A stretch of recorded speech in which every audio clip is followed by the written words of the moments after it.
அனைவருக்கும் வணக்கம். குரல் ஆடியோ புக் சேனலுக்கு அனைவரையும் வரவேற்கும் நான் உங்கள் பரிமளா. ஓவியம் வரைய கொடுவாள்புரம் அரண்மனைக்கு செல்லும் நவீன். அங்கு ஒரு மர்மமான கருப்பு குதிரை சிலையை காண்கிறான். பகலில் சிலையாக இருக்கும் அது இரவில் உயிர் பெறுவதைக் கண்டு திடுக்கிடுகிறான். அந்த அரண்மனைக்கும் பல காலங்களுக்கு முன்பு வாழ்ந்த நீலமதி மற்றும் பிரதாபனுக்கும் என்ன தொடர்பு? எழுத்தாளர் மகேஸ்வரன் எழுதிய கருப்பு குதிரை. விறுவிறுப்பான இந்த மர்ம கதையை கேட்டு மகிழுங்கள் நமது சேனலில்.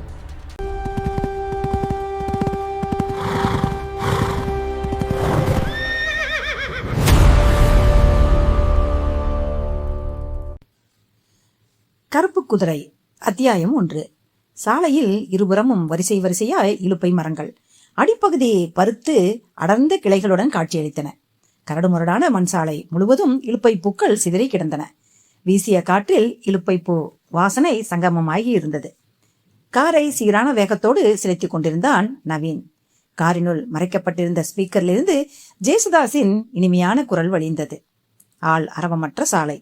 வீடு வாசல் எதுவுமே காணப்படவில்லை. சாலையில் குறுக்கே அணில் பிள்ளைகளும் கீரி பிள்ளைகளும் குறுக்கும் நெடுக்குமாய் ஓடிக்கொண்டிருந்தன. இடையிடையே மயில்களும் கூடவே மயில் குஞ்சுகளும் காரின் இரைச்சல் கேட்டு அகவியபடியே குபீர் குபீர் என பறந்தன. மத்தியானம் 1 மணி. சூரியன் எங்கு இருக்கிறான் என்றே கண்டுபிடிக்க முடியாத அளவிற்கு அங்கே நிழலாகவே காட்சியளித்தது.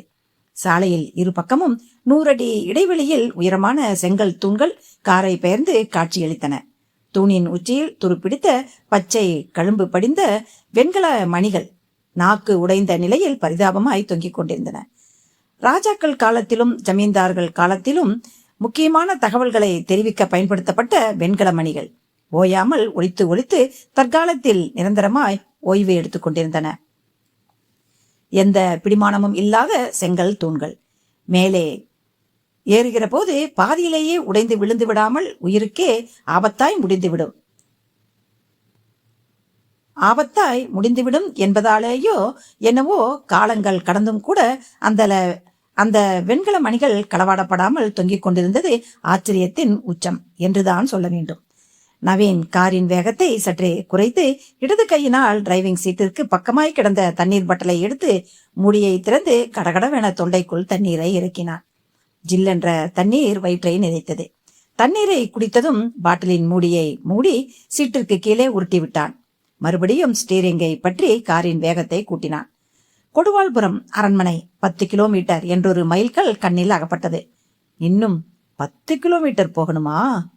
இதே வேகத்தில் போனா எப்படியும் 25 நிமிஷத்தில் போய் சேர்ந்து விடலாம். சற்றே கீழே சாய்ந்து எழுத்துக்கள் உதிர்ந்து போயிருந்த மைல்கல்லை கடந்து நவீனின் கார் ஓடியது.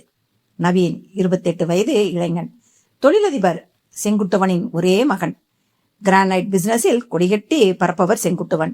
ரெஸ்டாரண்ட், டிரான்ஸ்போர்ட், ஜுவல்லரி, ஜவுளிக்கடை என எல்லா ஊரிலும் அவருக்கு சொந்தமாய் நிறுவனங்கள் இயங்குகிறது. பணம் பல வழிகளிலும் கொட்டென்று கொட்டுகின்றது. ஆனாலும் செங்குட்டுவன் ஒரு நாள் கூட வீட்டில் இருக்க மாட்டார். பிசினஸ் என ஓடிக்கொண்டே இருப்பார். பணம் பணம் என கர்நாடகாவிற்கும் ஆந்திராவிற்கும் விமானத்தில் பறந்து கொண்டே இருப்பார். நவீன் நேர் எதிர். துளியும் பணத்தாசை இல்லாதவன். நவீனை இன்ஜினியருக்கோ டாக்டருக்கோ படிக்க வைக்க ஆசைப்பட்டார் செங்குட்டுவன். அவருடைய ஆசை நிராசையானதுதான் மிச்சம். நவீனுக்கு ஓவியக்கலையில் தீராத மோகம். பழங்கால பொருட்கள், அரண்மனைகள், ஜமீன் மாளிகைகள் இதிலெல்லாம் ஆர்வம் அதிகம். MA history படித்திருந்தார். நவீன் வரைகிற உயிரோட்டமான ஓவியங்களை பாராட்டாதவர்களே கிடையாது. தான் வரைகிற அபூர்வமான ஓவியங்களை இந்த உலகமே அதிசயமாய் பார்க்க வேண்டும் என்பது நவீனின் விருப்பம். பழங்கால சிற்பங்கள், சிதிலமடைந்த கோவில்கள், இடிந்த நிலையில் இருக்கும் அரண்மனைகள் இவைகளை தேடி போய் நாள் கணக்கில் அங்கேயே தங்கியிருந்து அணுவணுவாய் ரசித்து தத்ரூபமான ஓவியங்களை உருவாக்குவதுதான் நவீனின் பொழுதுபோக்கு. தான் இதுவரைக்கும் வரைந்திருக்கும் ஓவியங்களையும் இனிமேல் வரையப்போகும் ஓவியங்களையும் சேர்த்து பெரிய அளவில் ஒரு ஓவிய கண்காட்சி நடத்த வேண்டும் என்பதுதான் நவீனின் கனவு.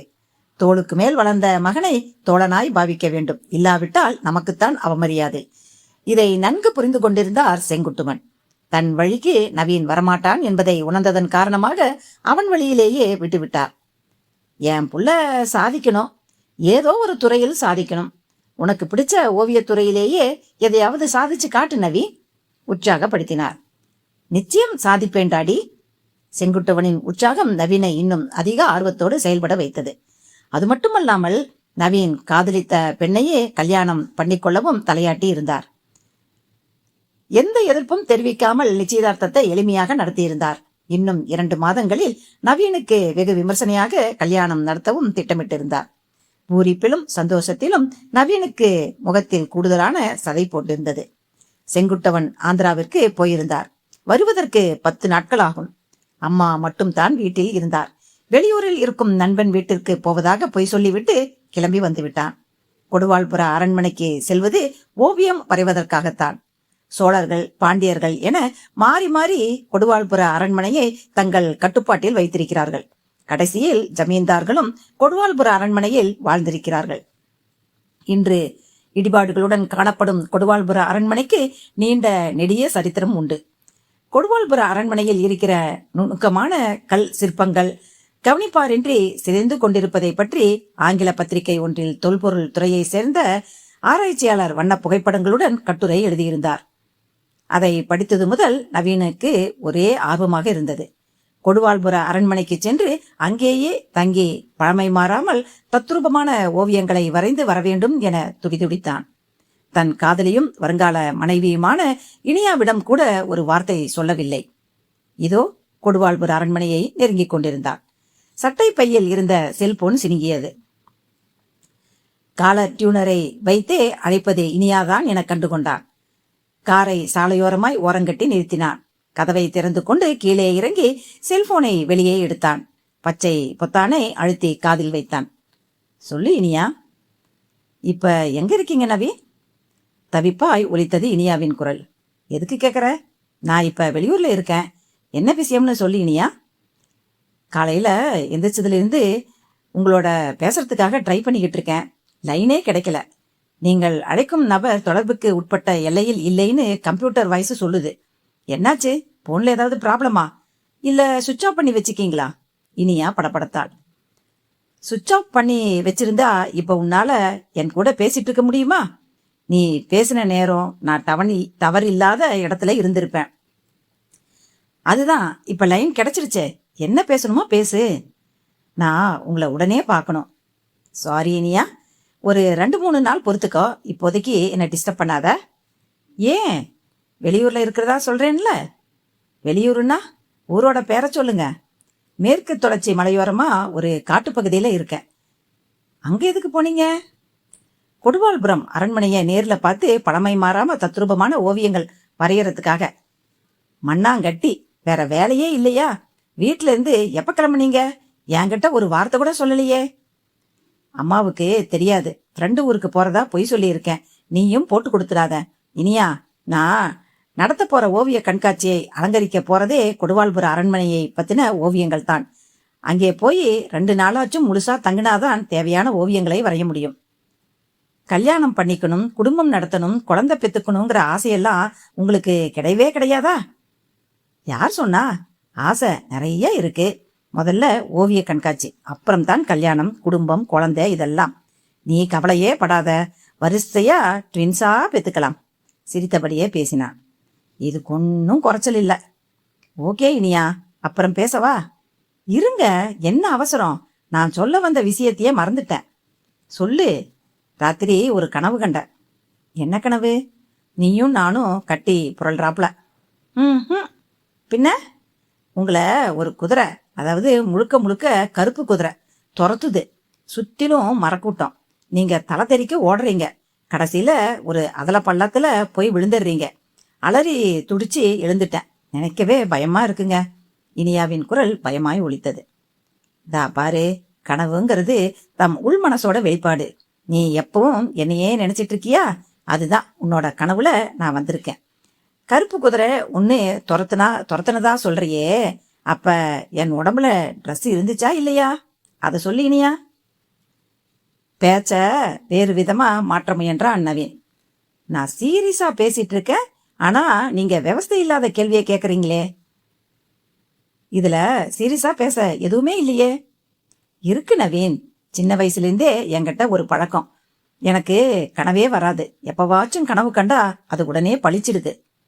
அப்படியா? நவீன் ஆச்சரியம் காட்ட, அப்போது அவன் நின்றிருந்த இடத்திற்கு சற்று தள்ளி மரக்கூட்டங்களுக்கு மத்தியில் ஒரு கருப்பு குதிரை கனைத்தபடியே அவனை நோக்கி வேகமாய் ஓடி வந்து கொண்டிருந்தது. நவீன் குப்பென வியந்தான். அத்தியாயம் 2. குங்கும துர்க்கை கோவில் வளாகம். அந்த நடுநசி பொழுதிலும் கூட இரவா பகலா என இனம் காண முடியாத அளவிற்கு தீப்பந்தங்களின் உதவியினால் ஒரே வெளிச்சமழையாய் காட்சியளித்தது. சுற்றுப்புற எட்டுப்பட்டியை சேர்ந்த ஜனங்களும் வயது வித்தியாசம் இல்லாமல் அங்கே கூடியிருந்தார்கள். ஒவ்வொரு வருடமும் குங்கும துர்க்கைக்கு சித்திரை மாதம் திருவிழா வெகு சிறப்பாக நடைபெறும். மொத்தம் 9 நாட்கள் திருவிழா. ஒரு நாள் துர்க்கையம்மன் வீதி உலா, அடுத்த நாள் தேரோட்ட விழா, 3ஆம் நாள் குங்கும துர்க்கை கோவில் வளாகத்தில் இருக்கும் குளத்தில் தெப்ப திருவிழா. இப்படி ஒவ்வொரு நாளும் ஒவ்வொரு விதமான கொண்டாட்டம். வில்லுப்பாட்டு, ராமாயண மகாபாரத கதைகள் சொற்பொழிவு, கண்ணகி நாடகம், வள்ளி திருமண நாடகம் என இந்த வருடமும் இப்படித்தான் சிறப்பாக திருவிழா நடைபெற்று கொண்டிருந்தது. நாடு வெள்ளையர்களுக்கு அடிமைப்பட்டு கிடந்தாலும் கூட ஜமீன்தார்களின் ஆதரவினால் கோவில்கள் தொடர்பான விசேஷங்களில் ஜனங்கள் சுதந்திரமாகத்தான் இயங்கினார்கள். சுதந்திரம் போன்ற உரிமை பிரச்சனைகளை எழுப்பாமல், விழிப்புணர்வை தூண்டாமல், வெள்ளையர்களை ஏளனப்படுத்தி பேசாமல் பொழுதுபோக்கு நிகழ்ச்சிகளை நடத்துவதற்கு தாராளமாய் அனுமதி வழங்கப்பட்டிருந்தது. கடைசி நாள் திருவிழாவை முன்னிட்டு நாட்டியக்காரி நீலமதியின் ஆட்டம் நடந்து கொண்டிருந்தது. திரளான மக்கள் அமர்ந்திருந்தனர். வட்டமான மணல் பரப்பில் நீலமதி ஆடிக்கொண்டிருந்தாள். சுற்றிலும் கயிறு கட்டப்பட்டிருந்தது. கயிறுக்கு அந்த பக்கமாய் ஜனங்கள் முட்டி மோதிக்கொண்டு நின்றிருந்தனர். நீலமதிக்கு வயது 18. பார்க்கும் கண்களை கல் குடித்த குரங்காய்க்கு விடும் பருவச்சிட்டு, பெருமூச்சு விட செய்யும் முன்னழகுகள், பித்தனாக்கும் பின்னழகு, இல்லாத இடை, மாசு மறுவற்ற நிலாமுகம், நீந்துகின்ற மீன் விழிகள், காமனை அழைக்கின்ற வில் புருவங்கள், குங்குமத்தை அள்ளி பூசியது போல சிவந்த கன்னங்கள், ஈர பளபளப்பான இதழ்கள், சங்கு கழுத்து, இறுக்கி கட்டிய மார்பு கச்சை அவிழ்ந்து விழக்கூடாதா என ஏங்கும் இளைஞர் பட்டாளம், உன்ன மூச்சு விடும் கிழடுகள். நீலமதியின் பளபளப்பான வாழைத்தண்டு கால்களில் முட்டிக்கால் வரை பளபளப்பான ஜரிகை பாவாடை, பாதங்களில் சலங்கை சினுங்கின. நீலமதி குனிந்து குனிந்து ஆடுகிற போது நிறைய கண்கள் தடுக்கி தடுக்கி விழுந்தன. நீலமதி நிமிர்ந்து நிமிர்ந்து ஆடுகிற போது நிறைய இதயங்கள் தடுமாறி தனமாறி துடித்தன. குட்டையான பாவாடை சுள்ள சுள்ள நீலமதி இடையில் கை வைத்து ஆடிய போது நிறைய பேருடைய தேகங்களில் நரம்புகளில் முறுக்கேறி ரத்தம் சூடாய் பாய ஆரம்பித்திருந்தது. கௌரவம் பார்க்காமல் நீலமதியின் ஆடலை காண வந்திருந்த செல்வந்தர்கள் கை நிறைய தங்க காசுகளை அள்ளி நீலமதியின் குறிப்பார்த்து வீசினார்கள். பதிலுக்கு மோக புன்னகையை பரிசளித்தாள் நீலமதி. மற்ற நாட்களில் எல்லாம் நாடகமோ வில்லுப்பாட்டோ நடந்து கொண்டிருக்கும் போது ஜனங்கள் திட்டு திட்டாய் ஆங்காங்கே அமர்ந்திருப்பார்கள். அதிர்ஷ்டக்கட்டை உருட்டுகிறவனிடம் பாதி பேர், கடலை உருண்டை விற்பனவிடம் பாதி பேர், குடைராட்டினம் சுற்றுகிற இடத்தில் பாதி பேர் என ஆளாளுக்கு பிரிந்து கிடப்பார்கள். ஆனால் நீலமதியின் ஆட்டத்தின் காரணமாக ஜனங்கள் ஒரே இடத்தில் குழுமியிருந்தார்கள். நீலமதி 14 வயதிலேயே ஆட வந்துவிட்டாள். இந்த 3 வருடங்களாக நீலமதி ஆடாத கோவில் கிடையாது. நீலமதியின் ஆட்டத்தை காணாத கண்கள் பாவம் செய்தவை என்றுதான் சொல்ல வேண்டும். முற்றும் துறந்த முனிவன் கூட நீலமதி ஆடுகிறாள் என தெரிந்ததால் கல்பட்டி களியையும் பனைமரத்து கல்லையும் குடித்துவிட்டு ஆட்டத்தை காண ஓடி வந்து விடுவார்கள். நீலமதியின் தந்தையும் தாயும் ஆட்டக்காரர்கள்தான். ஆடல் நீலமதியின் ரத்தத்தில் ஊறியிருந்தது. ஆரம்பத்தில் நீலமதி ஆடுவதில் விருப்பமே இல்லாமல் தான் இருந்தாள். தந்தைக்கு வயதாகி விட்டது, பார்வையும் பறிபோய்விட்டது. தாயோ இடுப்பு எலும்பு முறிந்து படுக்கையில் கிடைக்கிறாள். வருமானத்திற்கு வழியே இல்லை. நீலமதியை நம்பி இருக்கும் வாத்தியக்காரர்களின் வீட்டிலும் விளக்கு எறிய வேண்டும், உலை கொதிக்க வேண்டும். எல்லா வீட்டிலும் வயதானவர்கள் இருப்பார்கள், சிறு குழந்தைகளும் இருப்பார்கள். எல்லோருடைய வயிறும் நிறைய வேண்டுமே. பறவையாக பிறந்தால் பறந்துதானே ஆக வேண்டும். நதியாக பிறந்தால் ஓடிக்கொண்டேதான் இருக்க வேண்டும். கல்லையும் முள்ளையும் மேட்டையும் காட்டையும் பார்த்தால் நதியின் பிறவி பயன் கிடைக்குமா? கடலாக பிறந்தால் கூச்சலிட்டுத்தான் தீர வேண்டும். நீலமதியின் பிறவி பயன் கால்களில் சலங்கை கட்டினால் தானே நிறைவடையும். நீலமதிக்கு துளியும் விருப்பமில்லை என்றாலும் ஆட வந்து விட்டாள். தாயும் தந்தையும் தன்னை சார்ந்த வாத்தியக்காரர்களும் வாழக்கூடாது என்பதற்காகத்தான் பாதங்களில் சலங்கைகளை கட்டிக்கொண்டாள். 1000 பேருக்கு மத்தியில் ஆடுகிற போது அத்தனை ஜோடி கண்களும் தன்னை பார்வையாலேயே கொத்தி குதறுவதை நினைத்து நினைத்து உள்ளுக்குள் குமரி குமரி அழுதாலும் வெளிப்படையாய் அதை காட்டிக்கொள்ள மாட்டாள். வெட்கமும் வேதனையும் போக போக பழகிவிட்டது. கல்லில் வடித்த எழுத்துக்கள் அழியவே அழியாது. அதை போல தன்முகத்திலும் பரவச புன்னகை அழியாமல் பார்த்து கொண்டாள். நடுநிசையை தாண்டியும் நீலமதியின் ஆட்டம் தொடர்ந்தது. உறக்கத்தை விரட்டி அடித்துவிட்டு ஜனங்கள் உற்சாகமாய் உட்கார்ந்திருந்தார்கள். நீலமதி சளைக்காமல் ஆடினாள். கண்கள் அத்தனையும் சலிக்காமல் ரசித்தன. சூறாவளியாய் சுழன்று ஆடிக்கொண்டிருந்த நீலமதியின் மார்பு கச்சையை நோக்கி எங்கிருந்தோ பறந்து வந்தது ஒரு பனை ஓலை அம்பு. மேனி வலிக்காமல், தேகம் நோகாமல், சிறு கீழல் கூட விடாமல் நீலமதியின் மார்பு கச்சையினுள் சொருகியிருந்தது பனை ஓலை அம்பு. கூட்டத்தினர் யாரும் கவனிக்கும் முன்பு நீலமதி அந்த பனை ஓலை அம்பை வெடுக்கென உருவினாள். மத்தளம் வாசித்துக் கொண்டிருப்பவருக்கு அருகாமையில் தீப்பந்தத்தை பிடித்தபடி நின்றிருந்த ஒரு ஆள் நீலமதி ஆடியபடியே தீப்பந்தத்தை நெருங்கி பனை ஓலை அம்பை பிரித்தாள். கருப்பு மையினால் எழுதப்பட்டிருந்த வார்த்தைகள் கண்களுக்கு தெரிந்தது. நீலமதி, நீ மஞ்சள் மதியாக போகிறாய். ஆபத்து நெருங்கிக் கொண்டிருக்கிறது. அவசரம், மிக அவசரம். ஆடியது போதும், ஆட்டத்தை முடித்துக்கொள். அழகுமதியே, ஆரணங்கே, அஞ்சகமே, ஆபத்து நெருங்கும் முன் எல்லையை தாண்டிவிடு. தெளிவான வார்த்தைகளுக்கு கீழே பின்னதாய் ஒரு ஓவியம் வரையப்பட்டிருந்தது. நீலமதி அந்த ஓவியத்தை உற்று பார்த்தாள். அது ஒரு கருப்பு குதிரையின் ஓவியம். நீலமதியின் இதயம் அதிவேகமாய் துடித்தது. அத்தியாயம் 3. மரக்கூட்டங்களுக்கு மத்தியிலிருந்து ஒரு கருப்பு குதிரை கனைத்தபடியே நவீனை நோக்கி வேகமாய் ஓடி வந்து கொண்டிருந்தது. நவீனுக்கு குப்பென்று வியர்த்தது. தன் கண்களை தானே நம்ப முடியவில்லை. நவீ, செல்போனின் மறுமுனையில் இருந்த இனியா உறக்க அழைத்தாள். என்ன மௌனம் ஆயிட்டீங்க? நான் கனவு கண்டா அப்படியே பழிச்சிடும் நவீன். அதனால்தான் பயப்படுறேன். உங்களை உடனே பார்க்கணும்னு துடிக்கிறேன். ஆனா நீங்க 2-3 நாள் கழிச்சுதான் வருவீங்கன்னு சொல்றீங்க. பரவாயில்ல, போன காரியத்தை நல்லபடியா முடிச்சிட்டு பத்திரமா திரும்பி வாங்க நவீன். எப்பவும் எச்சரிக்கையாவே இருங்க. போன வச்சிடுறேன் நவீன். மறுமுனையில் தொடர்பை தும்பித்திருந்தாள் இனியா. நவீனின் உதடுகள் தான் அசைந்தது. கண்கள் தூரத்தில் ஓடி வந்து கொண்டிருந்த கருப்பு குதிரையின் மீது அழுத்தமாய் படிந்திருந்தது. சுத்தமான கருப்பு குதிரை, வாலிப்பான தேகம். ஒரே நேரத்தில் 4 பேர் கூட அமர்ந்து சவாரி செய்கிற அளவிற்கு செழுமையான முரட்டு குதிரை. இது மாதிரி ஒரு குதிரையை நவீன் எங்கேயுமே பார்த்ததில்லை. டிஸ்கவரி சேனலிலோ புராண படங்களிலோ கூட இப்படி ஒரு குதிரையை பார்த்ததாய் ஞாபகம் இல்லை. சற்று முன்பு தொலைபேசியில் இனியா சொன்ன வார்த்தைகள் காதினுள் ஒலித்தது. உங்களை ஒரு குதிரை, அதாவது முழுக்க முழுக்க கருப்பு குதிரை துரத்துது. சுத்திலும் மரக்கூட்டம். நீங்க தலை தெறிக்க ஓடுறீங்க. கடைசியில ஒரு அதல பள்ளத்துல போய் விழுந்துடுறீங்க. அலறி துடிச்சு எழுந்துட்டேன். நினைக்கவே பயமா இருக்குங்க. நான் கனவு கண்டா பழிச்சிடுங்க. நவீனுக்கு முதுகு தண்டுவடம் சில்லிட்டது. இனியா இப்போதுதான் விஷயத்தை சொன்னாள். அதற்குள் அவள் சொன்னது போல நடக்கிறதே. அதே கருப்பு குதிரை, அதே மரக்கூட்டம், அதே நான். இது எப்படி சாத்தியம்? கனவு பழிக்குமா? அதுவும் சொல்லி வாயை மூடுவதற்குள் பழிக்குமா? நவீனுக்கு அதிர்ச்சியாய் இருந்தது. இதுநாள் வரை அவனுக்கு இப்படி ஒரு அனுபவம் கிடைத்ததே இல்லை. இனியாவிடம் போன் பண்ணி விஷயத்தை சொல்லலாமா? நீ கண்ட கனவு பழித்து விட்டது இனியா. என்னை நோக்கி ஒரு கருப்பு குதிரை ஓடி வந்து கொண்டிருக்கிறது இனியா என சொல்லலாமா? சொன்னால் இனியா பயப்படுவாள். ஓவியமும் வரைய வேண்டாம், ஒன்னும் வரைய வேண்டாம், உடனே கிளம்பி வந்து விடுங்கள் என அழ ஆரம்பித்து விடுவாள். வேண்டாம், இனியாவிடம் இதை இப்போதைக்கு சொல்ல வேண்டாம். ஓடி வருகிற கருப்பு குதிரை என்னை துரத்தப் போகிறதா?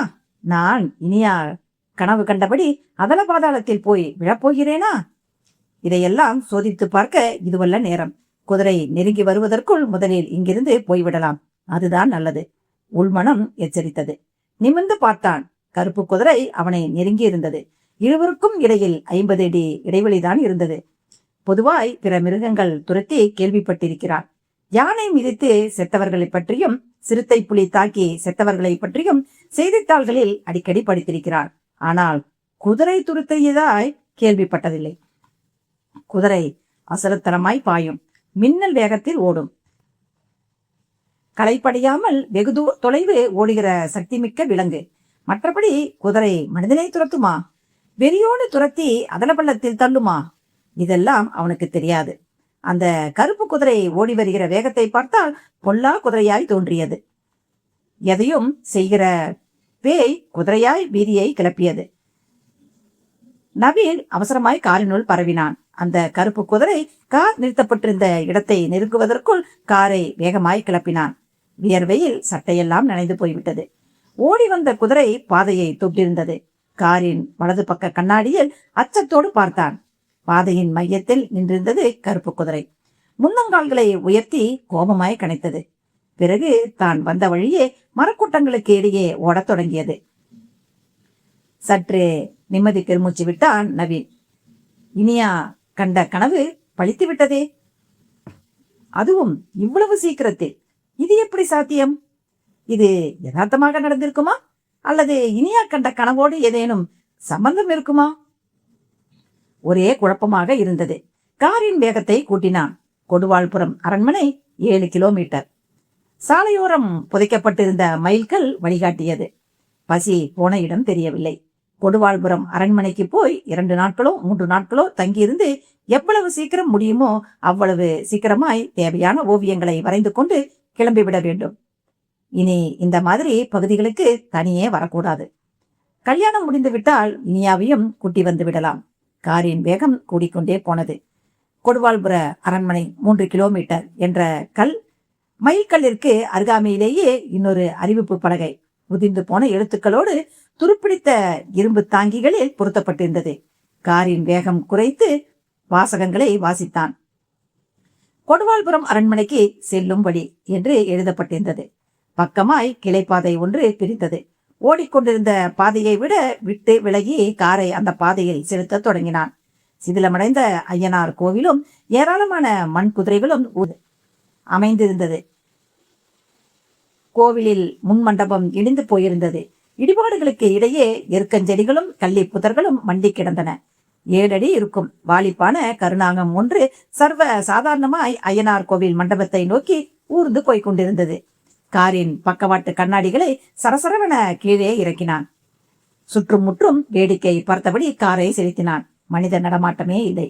ஆடுகள் ஒரு இடத்தில் கும்பலாய் மேய்ந்து கொண்டிருந்தன. ஆடு மேய்க்கிற கிழவன் கையில் தூக்குவாளியோடு கருவேல மரநிலையில் படுத்து கிடந்தான். ஆங்காங்கே வரிசை வரிசையாய் வீடுகள் காணப்பட்டது. எல்லா வீடுகளுமே இடிந்து போன வீடுகள். மேல்கூரை உடைந்து தொங்கி போன வீடுகள். சுவர்கள் இடிந்து தரையோடு தரையாய் கூரை விழுது கிடக்கும் வீடுகள். கரையான்கள் அரித்த கதவுகளுடன் பாம்பு புற்றுகள் உருவாக்கி கிடக்கும் மனிதர்கள் இல்லாத காலி வீடுகள். விளக்குகள் அணைந்து போன வீடுகள். அடுப்புகள் எரியாத வீடுகள். ஒரு காலத்தில் ஏராளமான வீடுகளும் நூற்றுக்கணக்கான மனிதர்களும் வசித்த கொடுவாள்புரம் தான் இன்று வெறிச்சோடி காணப்பட்டது. யாரிட்ட சாபமோ! அடிக்கடி நிகழ்ந்த துர்மரணங்கள், திடீரென தீப்பிடித்து எரிந்த பச்சை மரங்கள். கொடுவாள்புர அரண்மனையில் பகலிலும் இரவிலும் திடீரென கேட்கிற அழுகை சத்தமும் சிரிப்பொலியும் ஒருவித பீதியை கிளப்பியதன் காரணமாக உயிருக்கு பயந்தும் வயிற்று பிழைப்பதற்காகவும் ஜனங்கள் வேறு ஊர்களுக்கு இடம்பெயர்ந்திருந்தார்கள். ராஜாக்கள் காலத்திலும் ஜமீன்தார் காலத்திலும் சிறப்புடன் விளங்கிய கொடுவாள்புரத்தில் இன்று மனிதர்களை தேட வேண்டிய மோசமான நிலைமை. விண்ணை முட்டுகிற அரண்மனை, சிவாலயம், 4 வீதிகளிலும் வீடுகள், தேர் ஓடிய அகலமான வீதிகள், குடிநீர் கிணறு, ஆடல் அரங்கம், தண்ணீர் பந்தல் என மக்கள் குதூகலமாய் வாழ்ந்த விளக்குகள் ஒளி வெள்ளமாய் பிரகாசித்த கொடுவாள்புரம் தான் இன்று பகலிலும் இருள் சூழ்ந்ததைப் போல பரிதாபமாய் காட்சியளித்தது. முற்றும் வித்தியாசமான புதிரான மர்மமான ஒரு ஊருக்குள் தான் வந்திருக்கிறோம் என்பது மட்டும் நவீனுக்கு புரிந்தது. புழுதி பறக்க நவீனின் கார் ஓடியது. பாதையின் குறுக்கே தள்ளாடியபடியே கம்பை ஊன்றியவாறு முதியவர் ஒருவர் நடந்து போனார். இடுப்பில் ஒரு கோவணம் கட்டியிருந்தார். நெஞ்சு பகுதிக்குள் இருந்த அத்தனை எலும்புகளும் விரல் விட்டு எண்ணிவிடலாம். அந்த அளவுக்கு சதையே இல்லாமல் எலும்பு கூடாய் காட்சியளித்தார். நரை முடி, முகத்தில் மட்டும் அதி கூர்மையாய், மற்ற பகுதிகளை நரை விழுந்த தாடியும் மீசையும் மறைத்திருந்தது. பாதையை கடந்ததும் தலையை உயர்த்தி நவீனின் காரை ஒரு வினோதமா பார்வை பார்த்தார். நெற்றி சுருங்கியது. நவீன் காரை ஓரங்கட்டி நிறுத்தினான். தலையை வெளியே நீட்டி முதியவரை அழைத்தான். அவரும் தள்ளாடியபடியே காருக்கு அருகில் வந்தார். ஐயா, கொடுவாள்புரங்கிறது இதுதானே? இதேதான். தலையை மட்டும் ஆட்டினார். அரண்மனை இங்க எங்க இருக்கு? அதோ அங்க செடி கொடிங்க மண்டி கிடக்குதே ஒரு காடு, அதாண்ட இருக்கு. விரலால் சுட்டி காட்டினார். ஐயா, டீ கடை ஏதாச்சும் இந்த ஊர்ல இருக்குதா? மனுஷங்களே இல்லாத ஊர்ல டீ கடை எப்படியப்பா இருக்கும்? சுடுகாட்டு மட்டும்தான் இருக்கு. பெருமூச்சு விட்டார். வார்த்தைகள் தெளிவாய் ஒலித்தது. ஏதோ ஒரு வெறுப்பும் கோபமும் இயலாமையும் கண்களில் கொப்பளித்தது. மனுஷங்களே இல்லாத ஊர்ல நீங்க மட்டும் இருக்கீங்களே? நியாயமான கேள்விதான். அவனவன் உசுருக்கு பயந்தும் பொழப்ப தேடியும் புள்ளக்குட்டிங்களோட வேற ஊருக்கு ஓடி போயிட்டானுங்க. நடக்க முடியாத உழைக்க முடியாத என்னைய மாதிரியான வயசானவங்களை மட்டும் இங்கேயே விட்டுட்டு போயிட்டானுங்க. நாங்களும் கூட்டி போக நாதி இல்லாம இருக்கிறத ஆக்கி தின்னுட்டு கிணத்து தண்ணிய அள்ளி குடிச்சிட்டு நாட்களை எண்ணிக்கிட்டு இருக்கோம். உயிர் போற நிலைமை வர்றப்போ நாங்களே நகர்ந்து போய் சுடுகாட்டுல படுத்துக்க வேண்டியதுதான். இனி யார் இந்த ஊர் பக்கம் வரப்போறா? ஆமா, நீ யாரப்பா? இந்த ஊர்ல யார தேடி வந்திருக்க? என் பேரு நவீன். சொந்த ஊரு தஞ்சாவூர். இங்கே இருக்கிற அரண்மனையை பார்க்க வந்திருக்கேன். அரண்மனையை பார்த்து என்னத்துக்காக போகுது? திரும்பி போயிருப்பா. அரண்மனைய ஓவியமா வரைய வந்திருக்கேன். என்ன போய் விட்டுறீங்களே? உன்னோட உசுறு உனக்கு முக்கியம் இல்லையா? ஐயா, திடுக்கிட்டான் நவீன். முகத்தில் பயம் துளிர் விட்டது. திரும்பி போயிடு. நீ அங்க போக வேணாம். அரண்மனையில இப்ப யாருமே இல்ல. கடைசியா வாழ்ந்த ஜமீன்தாரோட வம்சம் கூட அரண்மனைய காலி பண்ணிட்டாங்க. அரண்மனையில் இருந்த விலை உயர்ந்த பொருட்களை எல்லாம் அள்ளிக்கிட்டு குழந்தை குட்டிகளோட தூர தேசத்துக்கு போயிட்டதா பேசிக்கிறாங்க. அரண்மனையும் சிதிலமடைஞ்சு செடி கொடிங்க மண்டி கோரமா நிக்குது. பேயும் பிசாசும் உலாவுற அரண்மனையில ஜமீன் வம்சத்தோட கடைசி வாரிசு நியமனம் பண்ணின வேலைக்காரி ஒருத்தி மட்டும் தங்கியிருந்தா. அவளும் வயசானவதான். இப்ப உசுரோட இருக்காளா இல்லையான்னு கூட எனக்கு தெரியாது. ஏன்னா நானே அந்த பக்கம் போய் பல வருஷமாச்சு. முதியவர் படபடவென பேசிவிட்டு மூச்சு வாங்கினார். அவருடைய வார்த்தைகள் நவீனை அச்சுறுத்தியது. உள்ளுக்குள் நடுக்கம் பரவியது. திரும்பி போய்விடலாமா? தன்னைத்தானே கேட்டுக்கொண்டான். இவ்வளவு தொலைவு வந்தாயிற்று, திரும்பி போவதாவது? நடப்பது நடக்கட்டும். அந்த நினைப்பிற்கு முற்றுப்புள்ளி வைத்தான். ஐயா, இவ்வளோ தூரம் மெனங்கெட்டு வந்துட்டேன். அதனால அந்த அரண்மனைய பக்கத்துல போய் ஒரே ஒரு தடவை பார்த்துட்டு போயிடுறேனே. சொல்றத சொல்லி போட்டேன், அப்புறம் உன் இஷ்டம். நான் பெத்த பிள்ளைங்களே என் பேச்ச கேட்காம விட்டுட்டு ஓடிட்டுதுங்க. நீ யாரு?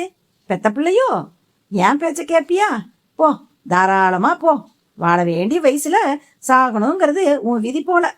வெறுப்பும் கோபமாய் வார்த்தைகளை கக்கிவிட்டு முதியவர் வேகமாய் நகர நவீன் காரை கிளப்பினான். செடி கொடிகள் மண்டி கிடந்த அரண்மனையை நெருங்கியது கார். கருங்கற்களால் கட்டப்பட்ட உயரமான நுழைவு வளைவை தாண்டி கார் ஓடியது. சிதிலமடைந்திருந்தாலும் விண்ணை முட்டுகிற அளவிற்கு பிரம்மாண்டமாய் தெரிந்த அரண்மனை வாசலில் காரை நிறுத்தினான். கீழே இறங்கினான்.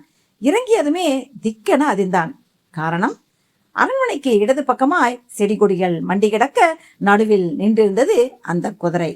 அதே கருப்பு குதிரை. நவீனுக்கு இதய துடிப்பு நின்றுவிடும் போல இருந்தது. அத்தியாயம் 4. பனைவோலை அம்பில் எழுதப்பட்டிருந்த வார்த்தைகளில் திரும்பவும் ஒருமுறை கடைசி 2 வரிகளை மட்டும் வாசித்தாள் நீலமதி. ஆபத்து நெருங்கும் முன் எல்லையை தாண்டிவிடு. வார்த்தைகளுக்கு கீழே சிறிய அளவில் ஒரு கருப்பு குதிரையின் ஓவியம் வரையப்பட்டிருந்தது. நீலமதிக்கு வியர்த்தது. களைப்பு தெரியாமல் இவ்வளவு நேரமும் ஆடிக்கொண்டிருந்தவளுக்கு இப்போது கால்கள் வலிப்பது போல் உணர்ந்தாள். யாரும் பார்க்கும் முன்பு அந்த பனை ஓலை அம்பை 2ஆய் மடக்கி தன் மார்பு கச்சைக்குள் திணித்துக் கொண்டாள். இந்த பனை ஓலை அம்பை எய்தது யாராயிருக்கும்? தன்னை சுற்றிலும் வட்டமாய் கட்டப்பட்டிருந்த கயிறு தடுப்பை தாண்டி அமர்ந்திருந்த ஜனத்திரளை நோக்கி பார்வையை வீசினாள். எனக்கு ஆபத்தா? யாரால் ஆபத்து? எதனால் ஆபத்து? வயிற்று பிழைப்புக்காக கோவில் கோவிலாய் போய் விடிய விடிய 1000 பேர் பார்க்க கால்கள் வலிக்க வலிக்க ஆடுகிற என்னை போன்ற நாட்டியக்காரிக்கு யாரேனும் எதிரிகள் இருப்பார்களா என்ன? எச்சரிக்கை வார்த்தைகளின் கீழே ஒரு கருப்பு குதிரையின் ஓவியம் வரையப்பட்டிருக்கிறதே. இதன் பொருள் என்ன? கருப்பு குதிரையோடு தொடர்புடைய யாராவது ஒருவர் தான் இந்த பனை ஓலை அம்பை எய்திருக்க வேண்டும். நீலமதியின் கண்கள் சுழன்றது. நீலமதி ஆட்டத்தை நிறுத்தியதுமே கூடியிருந்த ஜனங்கள் கூக்குரல் எழுப்பினார்கள். நீலமதி ஆடுவதை நிறுத்திவிட்டாளே. அதற்குள் விழுந்து விட்டதா என்ன? ஆளாளுக்கு எழுந்து நின்று கையை உயர்த்தி ஆர்ப்பாட்டம் செய்தார்கள். வாத்திய கருவிகளை இசைத்தவர்கள் நீலமதியை கேள்விக்குறியோடு நோக்கினார்கள். நீலமதி, என்ன ஆயிற்று? வயதில் மூத்தவரான வாத்திய கலைஞர் ஒருவர் கேட்டார். அண்ணே, என்னால இனி ஆட முடியாது, மறுப்பாய் தலையை ஆட்டினாள். ஏமா, மயக்கமா இருக்குதா? அதிர்ச்சியாக இருக்கிறது. என்னை ஏதோ ஆபத்து நெருங்கி கொண்டிருக்கிறதாம். அவசரமாய் ஆட்டத்தை முடித்துக்கொள்ள சொல்லி யாரோ பனை ஓலை அம்பை எய்திருக்கிறார்கள். நீலமதி, என்னம்மா சொல்ற? பயமா இருக்குதண்ணே. தன் மார்பு கச்சைக்குள் சொருகி வைத்திருந்த பனை ஓலை அம்பை உருவி அந்த வாத்திய கலைஞரிடம் நீட்டினாள். இத வாசித்து பாருங்கள். அவரும் அந்த பனை ஓலை அம்பை வாங்கி மடக்கி இருந்ததை பிரித்து தீப பந்த வெளிச்சத்தில் கொண்டு போய் வாசித்தார். கண்களில் பீதி பரவியது. நீலமதி, அண்ண, உன்னை குறிவைத்து ஆபத்து நெருங்கி கொண்டிருப்பது உண்மைதான் போலிருக்கிறது. ஆட்டத்தை முடித்துக்கொண்டு நாம் புறப்பட்டு விடலாம். பொன்னோ பொருளோ விலை உயர்ந்த ஆபரணங்களோ எதுவுமே என்னிடம் இல்லையே. திருவிழாவில் சலங்கை கட்டி ஆடுவதை தவிர வேறு எதுவும் தெரியாத எனக்கு எதிரிகளும் இருக்க முடியாது. பின் எப்படி, யாரால் ஆபத்து வந்துவிடப் போகிறது? அவருக்கு அருகில் மணலில் மண்டியிட்டு மெல்லிய குரலில் கிசுகிசுத்தாள். புரியாமல் பேசாதே நீலமதி. பொன்னும் பொருளும் உன்னிடம் இல்லைதான். ஆனால் நீ ஒரு பெண், ஈடு இணையற்ற அழகி. அதை மறந்து விட்டாயா? அண்ணே, ஒரு பெண்ணுக்கு அவள் அழகே ஆபத்து தானே. இப்போது புரிகிறதா உனக்கு எந்த உருவத்தில் ஆபத்து வரப்போகிறது என்று? உன் அழகை அபகரிக்க, உன் கற்பை சூறையாட யாரோ தருணம் பார்த்து கொண்டிருக்கிறார்கள். உன்னை தெரிந்த, உன் மீது அக்கறை கொண்ட யாரோதான் இந்த தகவலை பண ஓலையில் எழுதி அம்பாய் எய்திருக்கிறார்கள். அலட்சியம் வேண்டாம். ஆட்டத்தை முடித்துக் கொண்டு விடலாம். ஆட்டத்தை பாதியிலேயே நிறுத்தினால் ஜனங்கள் கூச்சலிடுவார்களே. பயமாக இருக்கிறது, தலையை சுற்றுகிறது, பாதங்களில் நரம்புகள் பிசுகிவிட்டது என ஏதாவது ஒரு காரணத்தை சொல்லி சமாளிக்க வேண்டியதுதான். வேறு வழியே இல்லை. ஆட்டம் நடைபெறுகிற போது இடையிடையே ஆட்டத்தை நிறுத்தி ஓய்வு எடுத்துக்கொள்வது நாட்டியக்காரி நீலமதியின் இயல்புதான். சிறு ஓய்வுக்கு பிறகு நீலமதி மீண்டும் ஆடப்போகிறாள் என எதிர்பார்ப்போடு ஜனங்கள் காத்திருக்க, கோவில் வளாகத்தில் ஆங்காங்கே தாங்கிகளில் எரிந்து கொண்டிருந்த தீப்பந்தங்கள் எண்ணெய் இல்லாமல் கருகி வெளிச்சம் மங்க ஆரம்பித்திருந்தன. வயதில் மூத்த அந்த வாத்திய கலைஞர் சக கலைஞர்களின் காதுகளில் தகவலை கிசுகிசுத்தார். கேட்டதுமே வாத்திய கலைஞர்களின் முகங்கள் கருமையானது. அவசர அவசரமாய் தங்கள் வாத்திய கருவிகளை அதனதன் துணி உரைகளில் மூடினார்கள். நீலமதி எழுந்தாள். கூட்டத்தினரை பார்த்து கைகளை குவித்தாள். பெரியோர்களே, இளைஞர்களே, தாய்மார்களே, தங்கைமார்களே. நீலமதி பேசுவதற்காக வாயை திறக்க கூட்டத்தில் ஏதோ சலசலப்பு. ஜனங்கள் அனைவரும் அவசரமாய் எழுந்தார்கள். கிசுகிசுப்பாய் அவர்களுக்குள் ஏதோ பேசிக்கொண்டார்கள். மங்கிய வெளிச்சத்துடன் எரிந்து கொண்டிருந்த தீப்பந்தங்களில் பாதிக்கு மேல் அணைந்து போயிருந்தது. எல்லோரும் ஓடிவிடுங்கள், இங்கிருந்து ஓடிவிடுங்கள், கூக்குரல் கேட்டது. யாரோ ஒரு இளைஞன் தான் கூச்சலிட்டான். கொள்ளைக்காரன் ஒருவன் தன் கூட்டாளிகளோடு நம் குங்குமதுர்க்கை கோவிலுக்கு வந்து கொண்டிருக்கிறானாம். எல்லோரும் ஓடிவிடுங்கள், ஓடிவிடுங்கள். அதை கேட்டதும் ஜனங்கள் ஆளுக்கொரு திசையில் எழுந்தோட தொடங்கினார்கள். துருவன் மோசமான கொள்ளைக்காரன். ஜமீன்தார்களுக்கும் வெள்ளையர்களுக்கும் சவால் விட்டு கொண்டு மலைக்காட்டில் பதுங்கியிருப்பவன். ஈவு இரக்கமற்றவன், கல்மணம் படைத்தவன், வாள் சுழற்றுவதில் வீரன், கண்களை கட்டிக்கொண்டு கூட குதிரையில் சவாரி செய்கிற சூரன், பட்ட பகலில் துரைமார்களின் மாளிகைக்குள்ளே நுழைந்து கொள்ளையடித்த தைரியசாலி. மதுவும் மங்கையும் தான் துருவனின் பொழுதுபோக்கு. அழகான பெண்களை கண்டால் விட்டு வைக்க மாட்டான். அவள் யாராக இருந்தாலும் தூக்கி போய் விடுவான். துருவனால் தூக்கிச் செல்லப்பட்ட இளம் பெண்கள் ஏராளம். மலைக்காட்டிற்குள் துருவனுடைய இருப்பிடத்திற்கு தூக்கிச் செல்லப்பட்ட எந்த பெண்ணும் உயிருடன் மீண்டதில்லை. துருவனிடம் கற்பை இழந்து அங்கேயே தங்களுடைய உயிரை மாய்த்து கொண்டு விடுவார்கள். துருவனின் தலைக்கு ஜமீன்தார்கள் ஒரு விலையும் வெள்ளையர்கள் ஒரு விலையும் தர தயாராக இருந்தார்கள். துருவனை யாரும் நெருங்க முடியாது. எப்போது வருவான், எங்கே வருவான், எதை கொள்ளையடிக்கப் போகிறான் என யாராலும் கணிக்க முடியாது. துருவன் புயல் மாதிரி, துருவன் பூகம்பம் மாதிரி, துருவன் இடிமின்னல் மாதிரி. எங்கே வேண்டுமானாலும் எப்போது வேண்டுமானாலும் பிரவேசம் செய்வான். துருவன் என்ற பெயரை கேட்டாலே குழந்தைகள் முதல் பெரியவர்கள் வரை அத்தனை பேரும் நடுங்குவார்கள். அந்த பாதகனால் பாதிக்கப்பட்டவர்கள் ஏராளம். துருவனை பகைத்து கொள்ளவும் முடியாது. அவனை பற்றி இழிவாக யாராவது பேசினால் அவன் செவிக்கு அந்த செய்தி எப்படியாவது போய் சேர்ந்துவிடும். அடுத்த சில தினங்களில் தன்னை பற்றி இழிவாக பேசியவரை தேடி வந்து விடுவான் துருவன். சம்பந்தப்பட்டவரின் கைகளையும் கால்களையும் பிணைத்து கட்டி தன்னுடைய குதிரையின் கால்களில் இணைத்து விடுவான். கல்லிலும் முள்ளிலும் காட்டிலும் மேட்டிலும் குதிரை ஓட ஓட அதன் கால்களோடு இணைத்து கட்டப்பட்டவரின் உடல் துடித்து சின்னா பின்னமாகி போகும். கொடூரமான மனம் படைத்தவன் துருவன். கொடுமையான தண்டனையைத்தான் கொடுப்பான். அதனாலேயே துருவனை பற்றி எவரும் வாயை திறக்க மாட்டார்கள். அவன் நடமாடுகிற திசை பக்கம் தலை வைத்து கூட படுக்க மாட்டார்கள். குங்குமதுர்க்கை கோவில்ல கொள்ளையடிச்சு போன ஒண்ணுமே இல்லையே. முதியவர் ஒருவர் புலம்பியபடியே ஓடினார். குங்குமதுர்க்கையோட ஐம்பொன் விக்கிரகத்தை தான் ஏற்கனவே வெள்ளையனுங்க அபகரிச்சிட்டு கொண்டு போயிட்டானுங்களே. இப்ப இருக்கிறது வெறும் கருங்கல் சிலதானே. உண்டியலையும் முதல் நாள் திருவிழா அன்னைக்கே திறந்துட்டாங்களே. துருவன் என்னத்துக்கு இவ்வளோ தூரம் வரணும்? காரணம் இல்லாம வரமாட்டானே. இளைஞன் ஒருவன் தன் தோழனிடம் கிசுகிசுத்தான். இப்போது எல்லா தீப்பந்தங்களும் அணைந்து போயிருந்தது. குங்குமதுர்க்கை கோவில் வளாகம் முழுவதும் இருள் சூழ்ந்தது. துருவன் எதுக்காக வர்றான்னு தெரிஞ்சு போச்சு. எதுக்காக வர்றான்? நாட்டியக்காரி நீலமதியை தூக்கி போறதுக்காக தான் வர்றானாம். ஐயோ பாவமே, நாட்டியக்காரி நீலமதி துருவனோட கண்ணுல எப்படி சிக்கனா? துருவனா கோயில் திருவிழாவுக்கெல்லாம் போயிட்டு தான் இருக்கான். நாட்டியக்காரி நீலமதியோட அழகுல மயங்கின எவனோதான் துருவன் கிட்ட போய் புகழ்ந்து சொல்லியிருக்கான். அவன் தான் காமுகனாச்சே. அதுதான் நீலமதிய தூக்கி போக வந்துட்டான். பெரியவர்களின் முகங்கள் தெரியவில்லை. குரல் ஒளி மட்டும் மெதுவாய் கேட்டது. நீலமதியின் காதுகளிலும் அந்த வார்த்தைகள் விழவே செய்தது. நீலமதி வியர்த்தாள். தேகமெங்கும் வியர்வை பெருகி வழிந்தது. ஜனங்கள் அங்கும் இங்கும் ஓடினார்கள். குழந்தைகள் வீறிட்டு அழுதன. அண்ணே, பண ஓல அம்புல எழுதப்பட்டிருந்த செய்தி உண்மையாகி விட்டது பாத்தீங்களா?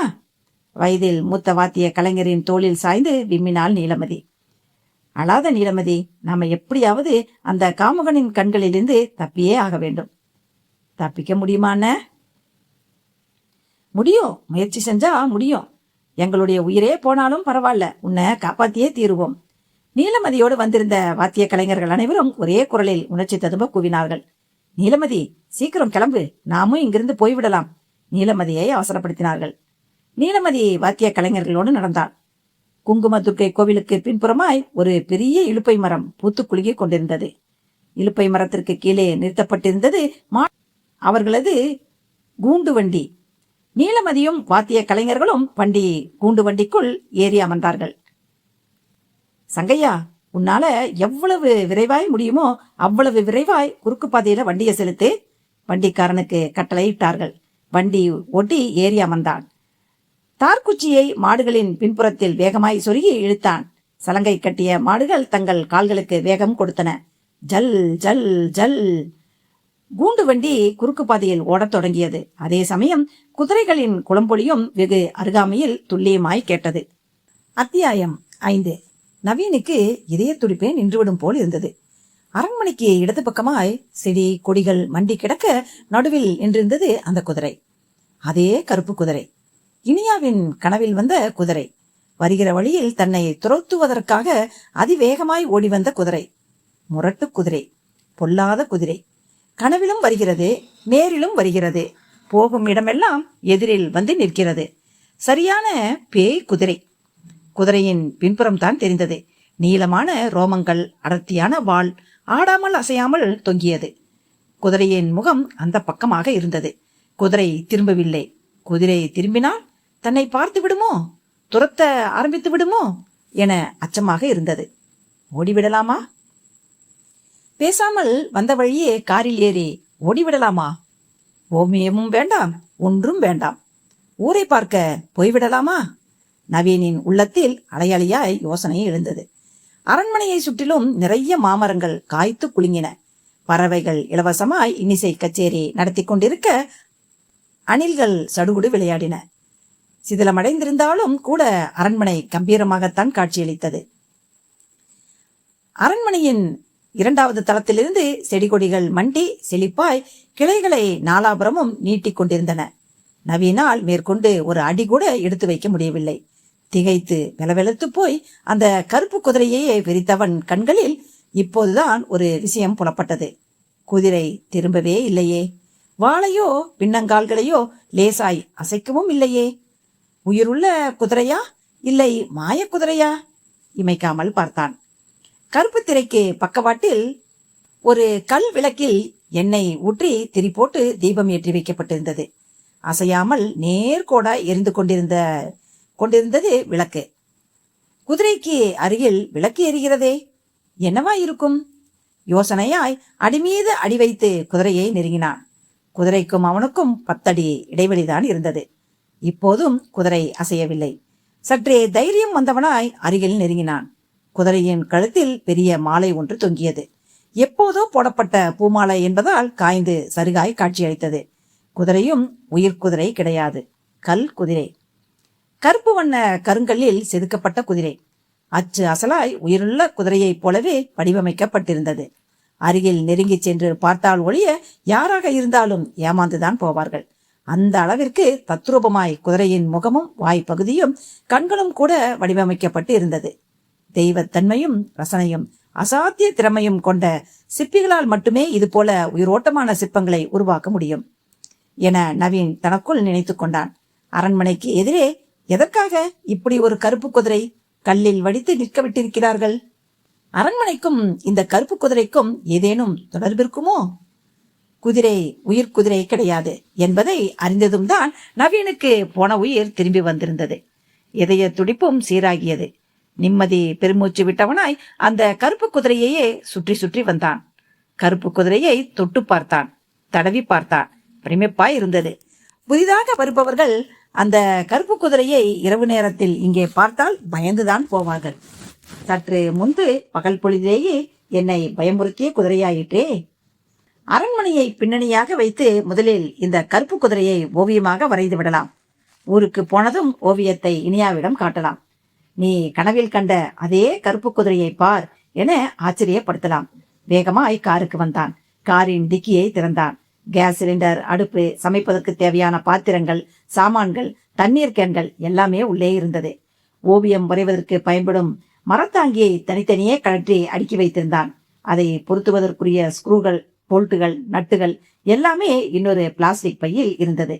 15 நிமிடங்களில் மரத்தாங்கியை அரண்மனைக்கு எதிரே ஒரு இடத்தில் ஓவியம் வரைவதற்கு வசதியாக பொருத்தினான்.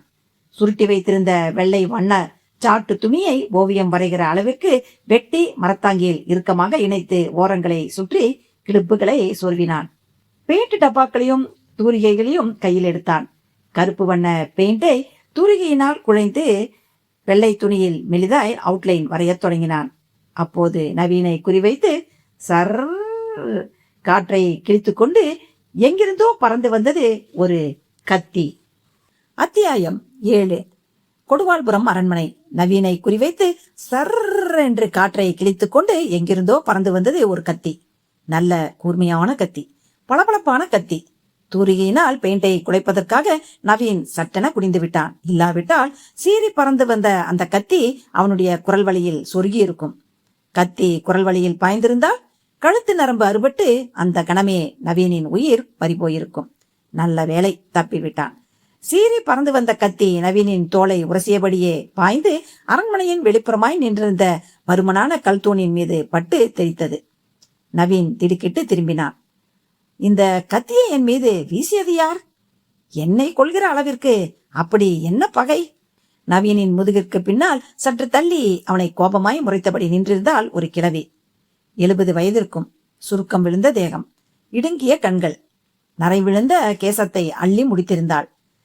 சிவப்பு சேலை கட்டியிருந்தாள். காதுகளில் பம்படம் அணிந்திருந்தாள். கழுத்தில் பல வண்ணங்களில் உருண்டை உருண்டையாய் மணிகள் மாட்டியிருந்தாள். முகத்தில் துளி புன்னகையில்லை. ஒருவித கொடூரம் கொப்பளித்தாள். யார்டா நீ என்றாள் கரகரப்பான குரலில். பாட்டி, என் பேரு நவீன், வெளியூர்ல இருந்து வந்திருக்கேன். சாந்தமாய் பேச ஆரம்பித்தான். இங்க உனக்கென்ன வேலை? அரண்மனையில திருட வந்தியா? ஐயோ பாட்டி, நான் திருடன் கிடையாது, ஓவியன். இந்த அரண்மனைய ஓவியமா வரையறதுக்காக வந்திருக்கேன். என் மேல கத்திய வீசினது யாரு பாட்டி? நீங்க தானா? நான் தான் கத்திய வீசினேன். சட்டுன்னு குனிஞ்சதால உயிர் பொழைச்ச. இல்லாட்டி மேலே போய் சேர்ந்திருப்ப. இந்த அரண்மனைக்கு உரிமையுள்ள ஜமீன்தாரையாவோட பேரன் இப்ப தூர தேசத்துல போய் வசிக்கிறாரு. இவ்வளவு பெரிய அரண்மனைய என் பொறுப்புல தான் விட்டுருக்காங்க. இரவு பகலா இந்த அரண்மனைய காவல் காக்கிற காவல்காரி நானு. என்னோட அனுமதி இல்லாம இங்கே ஒரு ஈ காக்கா கூட வரவே முடியாது. மீறி நுழைஞ்சா ஒளிச்சிடுவேன். கிழவி இன்னொரு கத்தியை உயர்த்தினாள். பாட்டி வேண்டாம். நவீன் பயந்து வெளிரி கைகளை குவித்தான். முதல்ல இங்கிருந்து போயிடு, மிரட்டலா எச்சரித்தாள். 2 நாள் இருந்துட்டு எனக்கு தேவையான ஓவியங்களை வரைஞ்சி எடுத்துக்கிட்டு போயிடுறேன், என்ன நம்புங்க பாட்டி, பரிதாபமாய் கெஞ்சினான். வேணாம், போயிடு, மறுப்பாய் தலையை ஆட்டி விரல்களாலேயே விரட்டினாள் பாட்டி. இந்த அரண்மனையில் இந்த சொக்காயை தவிர வேறு யாராலும் ஒரு ராத்திரி கூட தங்கி இருக்க முடியாது. அலறி அடிச்சுக்கிட்டு ஓடி போயிடுவாங்க. ஏன் பாட்டி? எதையும் விபரமா சொல்ல முடியாது. பாட்டி, நான் சொல்றத சொல்லிட்டேன். எங்கேயோ பிறந்து எப்படியோ வளர்ந்து இந்த அரண்மனையில வந்து தங்கி சாகணுங்கிறது உன் தலைவிதி. என்னைய யாரும் தேடி வரக்கூடாதுல்ல, அதுதான் முன்கூட்டியே எச்சரிக்கை பண்றேன். 2 நாள் என்ன 10 நாளைக்கு வேணும்னாலும் தங்கிக்க. ஏதாச்சும் நடந்துச்சுன்னா என்னைய குறை சொல்லாத. செத்திக்கித்து தொலைச்சிட்டீன்னா இங்கேயே குழி தோண்டி புதைச்சிடுவேன். உன்னை பெத்தவங்களுக்கு சேதி கூட தெரியாம போயிடும். சொக்காய் கிழவி கோபம் குறையாதவளாய் பேசினாள். இடையிடையே முதுமையின் காரணமாக மூச்சு வாங்கினாள். பாட்டி, எனக்கு எது நடந்தாலும் பரவாயில்ல என்றான் துணிந்த குரலில். வந்தாயிற்று, இவ்வளவு தொலைவு வந்தாயிற்று, இனி பயந்து என்னாக போகிறது? யாரும் இல்லாத அரண்மனை என்றால் கூட யோசிக்கலாம், பயப்படலாம். அதுதான் சொக்காய் பாட்டி இருக்கிறாளே, வயதானாலும் துணிச்சல் கொண்டவளாய் தெரிகிறாள். கோபப்பட்டாலும் குணவதிதான். 2 நாட்கள் என்ன, 10 நாட்கள் வேண்டுமானாலும் தங்கிக்கொள் என அனுமதித்து விட்டாளே. திட்டினாலும் முறைத்தாலும் இங்கே தங்கியிருக்கும் வரை சொக்காயி பாட்டிதான் தனக்கு துணை. தன்னை திடப்படுத்திக் கொண்டான் நவீன். சொக்காயி கிழவி அவனை ஏற இறங்க ஒரு பார்வை பார்த்தாள். பிறகு அங்கிருந்து நகர்ந்து அரண்மனையின் பின்பக்கமாய் போய்விட்டாள். நவீன் பயம் தெரிந்தவனாய் தூரிகையை கையில் எடுத்தான். நிதானமாய் கருப்பு குதிரையின் ஓவியத்தை வரைந்து முடித்தான். தலையை வலிப்பது போல இருந்தது. ஒரு கப் கிரீன் டீ தயாரித்து குடித்தால் தேவலம் போல தோன்றியது. காரின் டிக்கியை திறந்தான். உள்ளே இருந்த கேஸ் சிலிண்டர், அடுப்பு எல்லாவற்றையும் வெளியே எடுத்தான். அரண்மனையின் முன்பக்க மண்டபத்தில் உயரமான ஒரு இடத்தில் கேஸ் சிலிண்டரையும் அடுப்பையும் பொருத்தி பற்ற வைத்தான். கையோடு கொண்டு வந்திருந்த கிரீன் டீ தூளையும் சர்க்கரையையும் பயன்படுத்தி சூடான கிரீன் டீ தயாரித்தான். 2 பிளாஸ்டிக் கப்புகளில் கிரீன் டீயை ஊற்றினான். ஒன்றை தான் குடித்தான். இன்னொரு கப் கிரீன் டீயை சொக்காயை கிழவிக்கு கொண்டு போய் கொடுத்தான். அரண்மனைக்கு பின்னால் தோட்டத்தில் மண்டி கிடந்த புல்லை அரிவாளால் நறுக்கி கொண்டிருந்த சொக்காயை கிழவி நவீன் தந்த கிரீன் டீயை வாங்கி குடிக்கவில்லை. மற்றவங்க கிட்ட கையேந்தி சாப்பிட்றது எனக்கு பிடிக்காது. பிளாஸ்டிக் கப்போடு சேர்த்து கிரீன் டீயை புதருக்குள் வீசினான். மறுபடியும் தன் வேலையில் கவனமானாள். நவீனுக்கு ஒரு மாதிரியாகி விட்டது. சரியான சுய கௌரவம் பிடிச்ச கிழவி. மனதுக்குள் நினைத்தபடி அரண்மனையின் முன்புறம் வந்தான். நிமிர்ந்து பார்த்தான். வெள்ளை வெளியீர் என்ற மார்பின் தூண்கள் அரண்மனையின் முன்புறத்தை தாங்கிக் கொண்டு நின்றன. அரண்மனையின் வெளிப்பக்க சுவர் முழுவதும் மூலிகை சாட்டினால் வரையப்பட்ட ஓவியங்கள். பிரம்மாண்டமான அகலமான அரண்மனையின் வாசல் கதவு முழுவதும் தேக்கு மரத்தினால் உருவாக்கப்பட்டிருந்தது. கதவு முழுவதும் நுணுக்கமான பூ வேலைப்பாடுகள். அந்த கதவின் மதிப்பே இன்றைக்கு பல லட்சங்கள் பெறும். அத்தனை அழகு, அத்தனை நுணுக்கமான மர சிற்ப வேலைப்பாடுகளால் அற்புதமாய் மிளிர்ந்தது. நவீனின் கண்கள் அகலமானது. இந்த கதவின் எழிலையும் அப்படியே ஓவியமாய் வரைந்துவிட வேண்டியதுதான். அரண்மனையின் கதவு வெறுமனே தாளிடப்பட்டிருந்தது. பூட்டு எதுவும் இல்லை. காவலுக்கு சொக்காயை கிழவிதான் இருக்கிறாளே, அப்புறம் எதற்கு பூட்டு? உள்ளே நுழைந்து அரண்மனையை சுற்றி பார்க்க ஆர்வமாக இருந்தது. சொக்காயி வரட்டும், அவளிடம் அனுமதி வாங்கி கொண்டு உள்ளே நுழைந்து பார்க்கலாம். இல்லாவிட்டால் அதற்கும் சண்டை போடுவாள். அரண்மனையின் முன்பக்க மண்டபத்திலேயே அமர்ந்து விட்டான். சூரியன் மேற்கு திசையில் மறைய ஆரம்பித்தான். மறுபடியும் சொக்காயை கிழவி அவன் இருந்த பக்கம் வரவே இல்லை. கிழவி வந்தாள், அரண்மனைக்குள் நுழைந்தாள். அத்தனை பெரிய அரண்மனைக்குள் ஒரு சில மின்விளக்குகளை மட்டும் எரிய விட்டுவிட்டு வேகமாய் வெளியே வந்துவிட்டாள். அரண்மனையின் முன்பக்கத்திலும் இப்போது ஒரு மஞ்சள் விளக்கு மினுக்கியது. பாட்டி, என்ன வேணும்? அரண்மனைய சுத்தி பார்க்கணும். உசுரோட இருந்தீன்னா விடிஞ்சதும் சுத்திப்பாரு. கையை உயர்த்தி சோம்பல் முறித்தாள். கொட்டாவி விட்டபடியே இருளில் மறைந்து போனாள். திகைத்து போனான் நவீன். உசுரோட இருந்தீன்னா விடிஞ்சதும் சுத்திப்பாரு. சொக்காயி கிழவியின் வார்த்தைகள் உள்ளுக்குள் கலவரத்தை ஏற்படுத்தியது. ஏன் சொன்னாள்? இப்படி ஒரு வார்த்தையை எதற்காக சொன்னாள்? அரண்மனையில் புதிர் இருக்கிறதோ இல்லையோ, இந்த சொக்காயி கிழவியிடம் ஏராளமான புதிர் இருக்கிறது. எப்படியாவது இந்த சொக்காயி கிழவியையும் ஓவியமாக வரைந்து விட வேண்டும். நினைத்தபடியே ஒரு தூணின் மீது சாய்ந்தபடி அமர்ந்தாள். செல்போன் சினுங்கியது. இனியாதான் பேசினார். பச்சை பொத்தானை அழுத்தி செல்போனை காதில் வைத்தான். அரண்மனைக்கு போய் சேர்ந்துட்டீங்களா நவீன்? போய் சேர்ந்ததும் மறக்காம போன் பண்ணிடுங்கன்னு சொன்னேன்ல, ஏன் போன் பண்ணல? உரிமையாய் சினிங்கினாள் இனியா. அரண்மனையோட பிரம்மாண்டமான அழகுல சுத்தமா மறந்தே போயிட்டேன் இனியா. தோள்களை குலுக்கினான் நவீன். அடே அப்பா, அரண்மனை அவ்வளோ அழகா? கொள்ளை அழகு. அங்க யாரெல்லாம் இருக்காங்க? நிறைய பேர் இருக்காங்க. எனக்கு எந்த பிரச்சனையும் கிடையாது இனியா. இருந்தாலும் எனக்கு பயமாவே இருக்கு. ராத்திரி கண்ட கனவை இப்ப நினைச்சாலும் உடம்பெல்லாம் நடுங்குது. குதிரையா அது? சரியான பேய் குதிரை. நீ கனவில் கண்டது பழித்து விட்டது. நீ சொன்னது போலவே வருகிற வழியில் அந்த கருப்பு குதிரையை நான் பார்த்தேன். பொல்லாத கருப்பு குதிரை என்னை நோக்கி வேகமாய் ஓடி வந்தது. அதற்குள் நான் காரில் ஏறி ஓடோடி வந்து விட்டேன். இனியாவிடம் விஷயத்தை பகிர்ந்து கொள்ள வேண்டும் போல நாக்கு துடித்தது. வேண்டாம், இப்போதைக்கு இனியாவிடம் எதையும் சொல்ல வேண்டாம். அப்புறம் இன்னும் அதிகமாய் பயப்பட ஆரம்பித்து விடுவாள். இனியா, நீ இன்னும் அந்த குதிரையை மறக்கவே இல்லையா? அது எப்படிங்க மறக்க முடியும்? நான் சாகர வரைக்கும் அந்த கனவை மறக்கவே முடியாது. அந்த கருப்பு குதிரைக்கும் உங்களுக்கும் ஏதோ சம்பந்தம் இருக்கிறதா தோணுதுங்க. ஆரம்பிச்சிட்டியா? சாப்பிட்டீங்களா, ரெஸ்ட் எடுத்தீங்களான்னு வேற ஏதாவது கேளேன். ஓகே, சாப்பிட்டீங்களா? இனிமேதான் சாப்பிடணும். என்ன சாப்பிட போறீங்க? பிரெட்டும் ஜாமும். நேரத்துல சாப்பிட்டுட்டு படுத்து தூங்குங்க. ராத்திரி நேரத்துல எல்லாம் கண் விழிச்சு ஓவியம் வரைய வேண்டாம். உத்தரவு மகாராணி. கிண்டலா? இனியா, ஒரு சின்ன வேண்டுகோள். இன்னைக்கு ராத்திரி நீ தூங்கவே தூங்காத. என்னையே நினைச்சுக்கிட்டு முழிச்சுக்கிட்டே இரு. ஏன்? நீ தூங்குனா ஏதாச்சும் கனவு வந்துடுமோன்னு பயமா இருக்கு.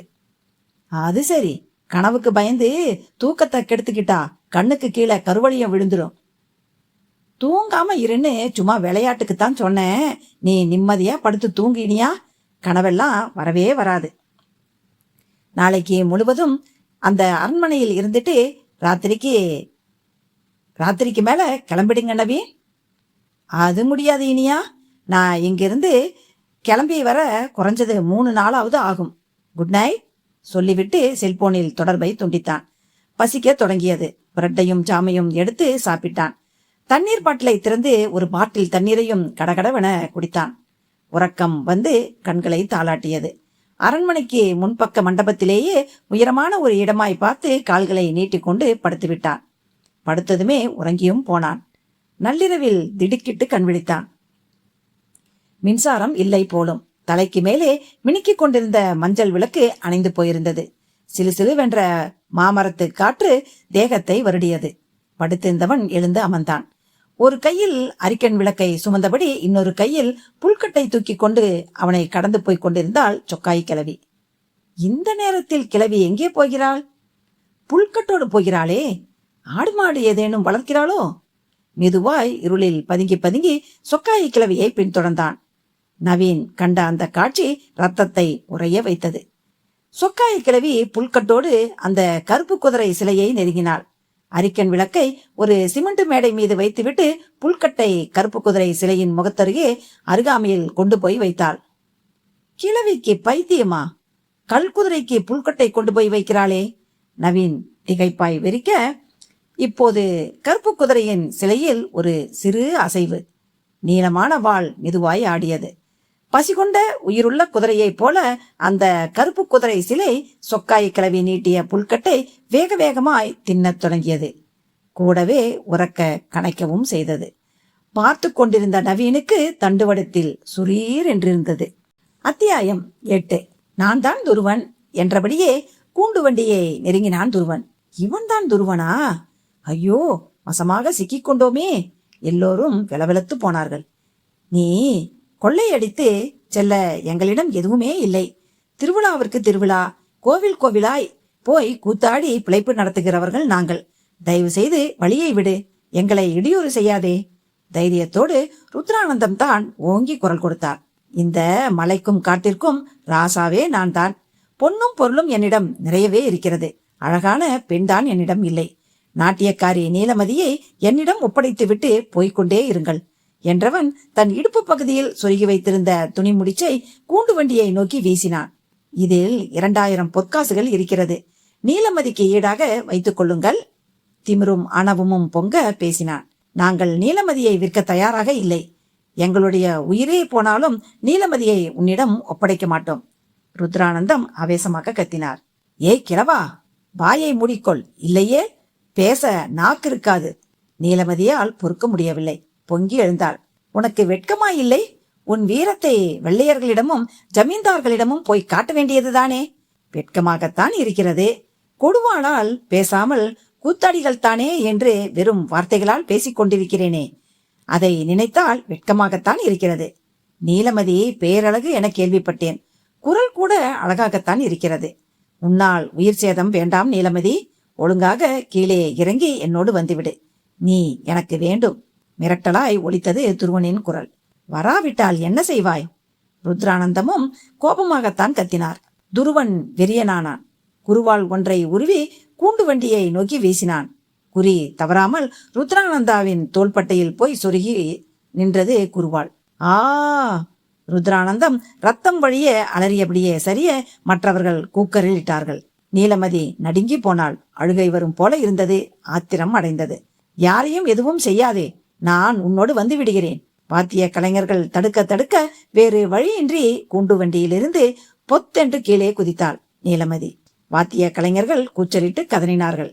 துருவன் தன் கையில் இருந்த தீப்பந்தத்தை நீலமதியை நோக்கி திருப்பினான்.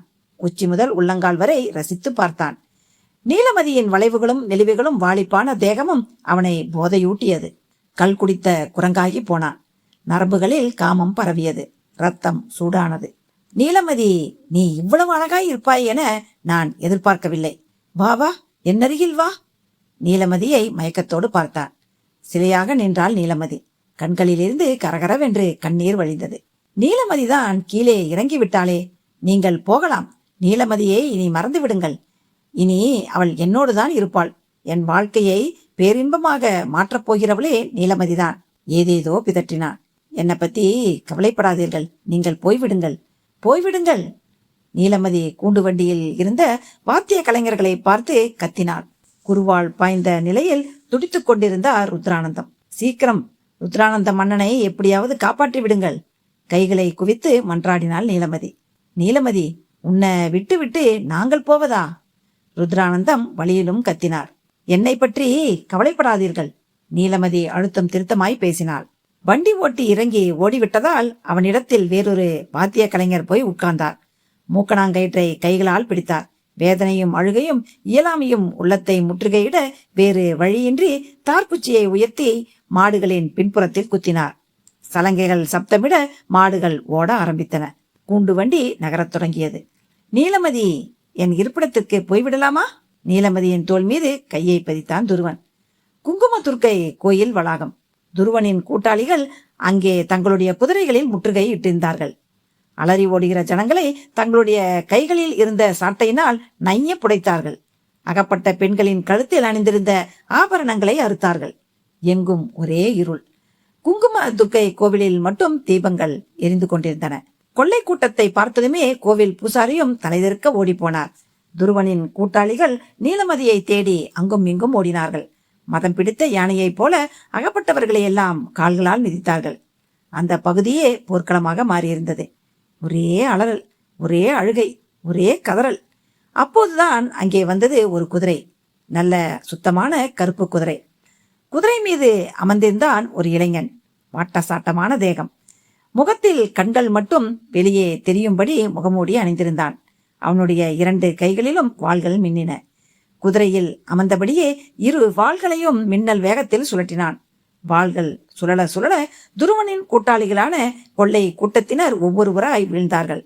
இள ரத்தம் கொதிக்க கொதிக்க சூறையாடினான். முறுக்கேறிய தேகம் வியர்க்க வியர்க்க விட்டு வீழ்த்தினான். மொத்தத்தில் வாள் சுழற்றுவதில் சுரனாய் இருந்தான். சற்றும் சளைக்காமல் எல்லோரையும் வெட்டி வீழ்த்தினான். தலையிலும் முகத்திலும் மார்பிலும் முதுகிலும் வயிற்றிலும் வெட்டுப்பட்ட கொள்ளை கூட்டத்தினர் குற்றுயிருடன் கீழே விழுந்து புரண்டனர். அந்த வெற்றி வீரன் எல்லோரையும் வீழ்த்திய பிறகு வாள்களை தன் இடையில் சொருகிக் கொண்டான். அணைகிற நிலையில் கிடந்த தீப்பந்தம் ஒன்றை கையில் எடுத்து கீழே விழுந்து கிடந்த கொள்ளையர்கள் ஒவ்வொருடைய முகத்தையும் உற்று பார்த்தான். இவர்களில் துருவன் இல்லை. துருவன் வேறெங்கோ இருக்கிறான். தான் வராமல் இவர்களை மட்டும் அனுப்பியிருக்கிறான். அந்த இளைஞன் ஏமாற்றத்தோடு தீப்பந்தத்தை தூரமாய் வீசினான். நாட்டியக்காரி நீலமதி எங்கே? நான் வீசிய பனை ஓலையம்பை வாசித்திருப்பாளா? தப்பியிருப்பாளா? நாட்டியக்காரி நீலமதியும் அவளை சார்ந்த வாத்திய கலைஞரையும் தேடினான். யாரையும் காணவில்லை. அவர்களுடைய கூண்டு வண்டியையும் காணவில்லை. நாட்டியக்காரி நீலமதியும் அவளோடு வந்தவர்களும் அப்பவே கூண்டு வண்டியில் ஏறி குறுக்கு பாதையில் போயிட்டாங்க. யாரோ ஒரு பெரியவர் முனகலாய் அவனிடம் சொல்ல, அந்த இளைஞன் ஒரே தாவாய் தாவி தன்னுடைய கருப்பு குதிரையில் ஏறி அமர்ந்தான். கருப்பு குதிரை நீலமதியின் கூண்டு வண்டி போன குறுக்கு பாதையில் ஓடத் துவங்கியது. துருவன் குறுக்கு பாதையில் காத்திருந்ததால் நாட்டியக்காரி நீலமதி அவனிடம் சிக்கியிருப்பாளே. நீலமதியை காப்பாற்றியே ஆக வேண்டும். அந்த இளைஞனுக்குள் வேகம் அதிகரித்தது. கருப்பு குதிரையோ புயலென சீறி பாய்ந்தது. அத்தியாயம் 9. கல்குதிரை உயிர் குதிரையாய் மாறியிருந்தது. சொக்காயை கிளவி நீட்டிய புல்கட்டை ஆசையாசையாய் தின்னத் தொடங்கியது. புல்கட்டை தின்னபடியே நீளமான தன் வாளை ஆட்டியது. பின்னங்கால்களை உயர்த்தி உயர்த்தி கீழே வைத்து குழம்புகளால் தரையை தட்டி ஓசை எழுப்பியது. நவீனுக்கு தன் கண்களையே நம்ப முடியவில்லை. தன்னைத்தானே கிள்ளி பார்த்தான். வலித்தது. கனவில்லை, கனவில்லை, எல்லாமே நிஜம்தான். பகலில் நான் பார்த்தபோது கருங்கல் சிலையாக இருந்த கருப்பு குதிரைக்கு இரவில் உயிர் வந்தது எப்படி? இது என்ன மாயமா, மந்திரமா? இது பொய் குதிரையா, பேய் குதிரையா? விடிகிற வரைக்கும் உசுரோட இருந்தேன்னா அரண்மனைய சுத்தி பார்க்கலாம் என்றாலே சொக்காயி கிழவி. இப்படி ஒரு காட்சியை பார்த்தால் யாருக்குமே அதிர்ச்சியில் இதயம் வெடித்து விடுமே. இதனால் தான் சொல்லி இருப்பாளோ? சொக்காயி கிழவி மனுஷியா இல்லை மந்திரக்காரியா? நவீனுக்கு வியர்த்தது. இதயம் அதிவேகமாய் துடித்தது. தான் இந்த அரண்மனைக்கு வந்தது ஓவியம் வரைவதற்காக. ஒரு ஓவியத்தை கூட முழுதாய் வரையவில்லை. ஒரு இரவு கூட முழுதாய் கரையவில்லை. அதற்குள் இப்படி ஒரு அதிர்ச்சி. அரண்மனையும் வெறிச்சோடி கிடக்கிறதே, ஊரும் வெறிச்சோடி கிடக்கிறதே, ஜனங்களையே பார்க்க முடியவில்லையே என குழம்பிக் கொண்டிருந்தவனுக்கு இப்போதுதான் புரிந்தது. ஜனங்கள் ஊரை காலி பண்ணி கொண்டு ஓட காரணம் இதுதானா? மர்மமான அரண்மனை, நம்ப முடியாத சம்பவங்கள், அதனால்தான் ஜீரணிக்க முடியவில்லையோ? உயிர் பிழைத்தால் போதும் என ஓடிவிட்டார்களோ? நவீனுக்கு சிரித்தது. சொக்காயை கிழவி இப்போது ஒரு அலுமினிய வாளியில் தண்ணீரை கொண்டு வந்து கருப்பு குதிரையிடம் வைத்தார். கருப்பு குதிரை தண்ணீரை குடிக்க ஆரம்பித்தது. இனியும் இங்கே நிற்கக்கூடாது, இங்கிருந்து போய்விடலாம். எதையும் பார்த்ததாய் சொக்காயை கிழவியிடம் காட்டிக்கொள்ளக்கூடாது. சொக்காயை கிழவிக்கு கோபம் வந்து ஏதேனும் செய்துவிட்டால் வேண்டாம், வேண்டவே வேண்டாம். நவீனை உள்மனது எச்சரித்தது.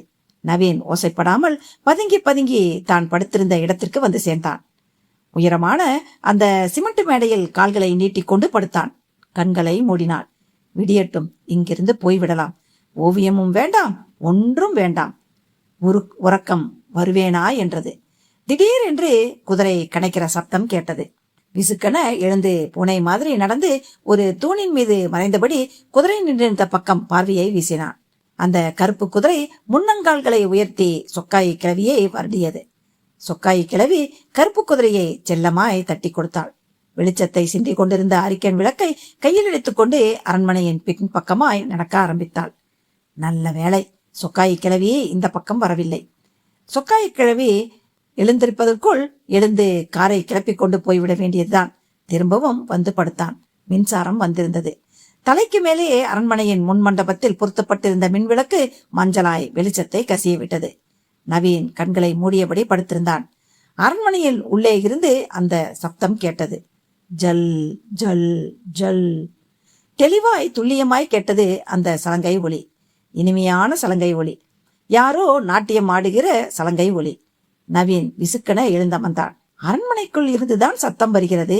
உள்ளே யாரோ இருக்கிறார்கள். சொக்காயை கிழவிதான் அரண்மனையின் பின்பக்கம் போய்விட்டாளே. அரண்மனைக்குள் நுழைந்து பார்க்கலாமா? விடியும் வரை உறங்கப் போவதில்லை. உள்ளே நுழைந்துதான் பார்ப்போமே. அதுதான் ஆங்காங்கே விளக்குகள் எரிகிறதே. நவீனுக்குள் இனம் புரியாததொரு ஆர்வம் தொற்றிக்கொண்டது. சிமெண்ட் மேடையை விட்டு கீழே இறங்கினான். வெறுமனே தாளிடப்பட்டிருந்த அரண்மனையின் பிரம்மாண்டமான வெளிக்கதவின் தாழ்பாலை விடுவித்தான். கிரீச். கதவு திறந்து கொண்டது. மெதுவாய் உள்ளே அடியெடுத்து வைத்தான். உள்ளே ஒரே ஒரு சரவிளக்கு எரிந்தது. நவீனின் கண்கள் சுழன்றது. அரண்மனையின் உட்பகுதி பிரமிப்பு ஊட்டியது. சுவர்களில் ஓவியங்கள் வரையப்பட்டிருந்தன. அரண்மனையை வழி வழியாய் ஆண்ட மன்னர்களின் ஓவியங்கள். மன்னர்களுக்கு பிறகு அரண்மனையை கைப்பற்றிய அரண்மனையில் அந்த ஜமீன்தாரர்களின் ஓவியங்கள் என கால வரிசைப்படி முறையாய் வரையப்பட்டிருந்தன. கொம்புகளுடன் மான் தலை, புலித்தலை எல்லாம் பதப்படுத்தப்பட்டு சுவர்களில் மாட்டப்பட்டிருந்தன. உடைந்து போன இருக்கைகளும் மரச்சாமான்களும் சிதறி கிடந்தன. 100 துண்டுகளாய் உடைந்து போன சுவர் பரப்பில் பதிக்கப்பட்டிருந்த கண்ணாடி நவீன உருவத்தை கோரமாய் காட்டியது. கண்ணாடி இருந்த அந்த பக்கம் திரும்பாமல் வேறு பக்கமாய் ஆராய்ந்தான். ஜல் ஜல் ஜல். சப்தம் எந்த பக்கம் இருந்து வருகிறது? கண்கள் சுழன்றது. செவிகளை கூர்மையாக்கினான். கருப்பு பூனை ஒன்று அவனை பார்த்து மிரண்டு ஓடியது. வவ்வால்கள் குபீரென பறந்தன. ஒரே கெட்ட வாடை வயிற்றை குமட்டியது. சிறிய வீடாக இருந்தாலும் ஆட்கள் வசிக்காவிட்டால் நாளடைவில் பாழாகித்தான் போகும் என்கிற போது இவ்வளவு பெரிய அரண்மனை பாழாகாமல் இருக்குமா? யோசனையாய் பார்வையை சுழற்றினான். இப்போது அந்த சலங்கை சப்தம் நின்றிருந்தது. அரண்மனையின் மேல் தளத்தில் ஏதோ ஒரு அறைக்குள் இருந்து யாரோ கதவை படியீர் படியீரென அடிக்கும் சப்தம் கேட்டது. நவீன் நிமிர்ந்து பார்த்தான். யாராவது வாங்களே, கதவை திறந்து விடுங்களே, யாராவது வாங்களே, கதவை திறந்து விடுங்களே. ஒரு ஆணும் பெண்ணும் மாறி அழுகியோடு கத்துகிற குரல் கேட்டது. தொடர்ந்து படியீர் படியீரென கதவும் இடிபட்டது. நவீனால் தாங்க முடியவில்லை. மேல்தளத்திற்கு சுற்றி சுற்றி ஏறிய மரப்படிகளில் ஏறத் தொடங்கினான் நவீன். சொக்காயி கிழவி, பொல்லாத கிழவி, யாரையோ அரண்மனைக்குள் ஏதோ ஒரு அறையில் அடைத்து வைத்திருக்கிறாள். பாவம், அவர்களை திறந்து விட்டு விடலாம், தப்பித் தொலையட்டும். நவீனின் இரக்க மனசு விறுவிறுவென்று மேல்தளத்திற்கு ஏற வைத்திருந்தது. மேல்தளத்திலும் ஒரே ஒரு சரவிளக்கு தான் எரிந்து கொண்டிருந்தது. மேல்தளம் விசாலமாய் காட்சியளித்தது. கீழ்த்தளத்தின் அமைப்பிலிருந்து முற்றிலும் மாறுபட்டிருந்தது. வெண் பளிங்கு கற்கள் பதிக்கப்பட்ட சுவர்கள். சுவர்களில் எந்த ஓவியமும் மாட்டப்பட்டிருக்கவில்லை. சிறு கீறல் கூட விழாமல் பளிச்சென காணப்பட்டது. யாராவது வாங்களே, கதவை திறந்து விடுங்களே. வெகு அருகில் கேட்டது அந்த குரல். படியர் படியர் என்று அறைக்கதவு இடிக்கப்பட்டது. நவீன் சப்தம் வந்த திசையில் இருந்த அறையை நோக்கி நடந்தான். எல்லா அறைகளும் மரக்கதவுகள் பொருத்தப்பட்டிருக்க குறிப்பிட்ட அந்த அறையில் மட்டும் தடிமனான இரும்பு கதவு தாழ்பால் மாட்டப்பட்டு முரட்டு போட்டு தொங்கியது. பூட்டப்பட்டிருக்கிறதே, சாவி சொக்காயி கிழவியிடம் இருக்குமோ? நவீன் ஏமாற்றுமாய் சுற்றும் முற்றும் பார்த்தான். சுவரில் ஒரு இடத்தில் ஆணி அடிக்கப்பட்டு சாவி கொத்து ஒன்று மாட்டப்பட்டிருந்தது. நவீன் சுறுசுறுப்பானான். எம்பி குதித்து அந்த சாவி கொத்தை கையில் எடுத்தான்.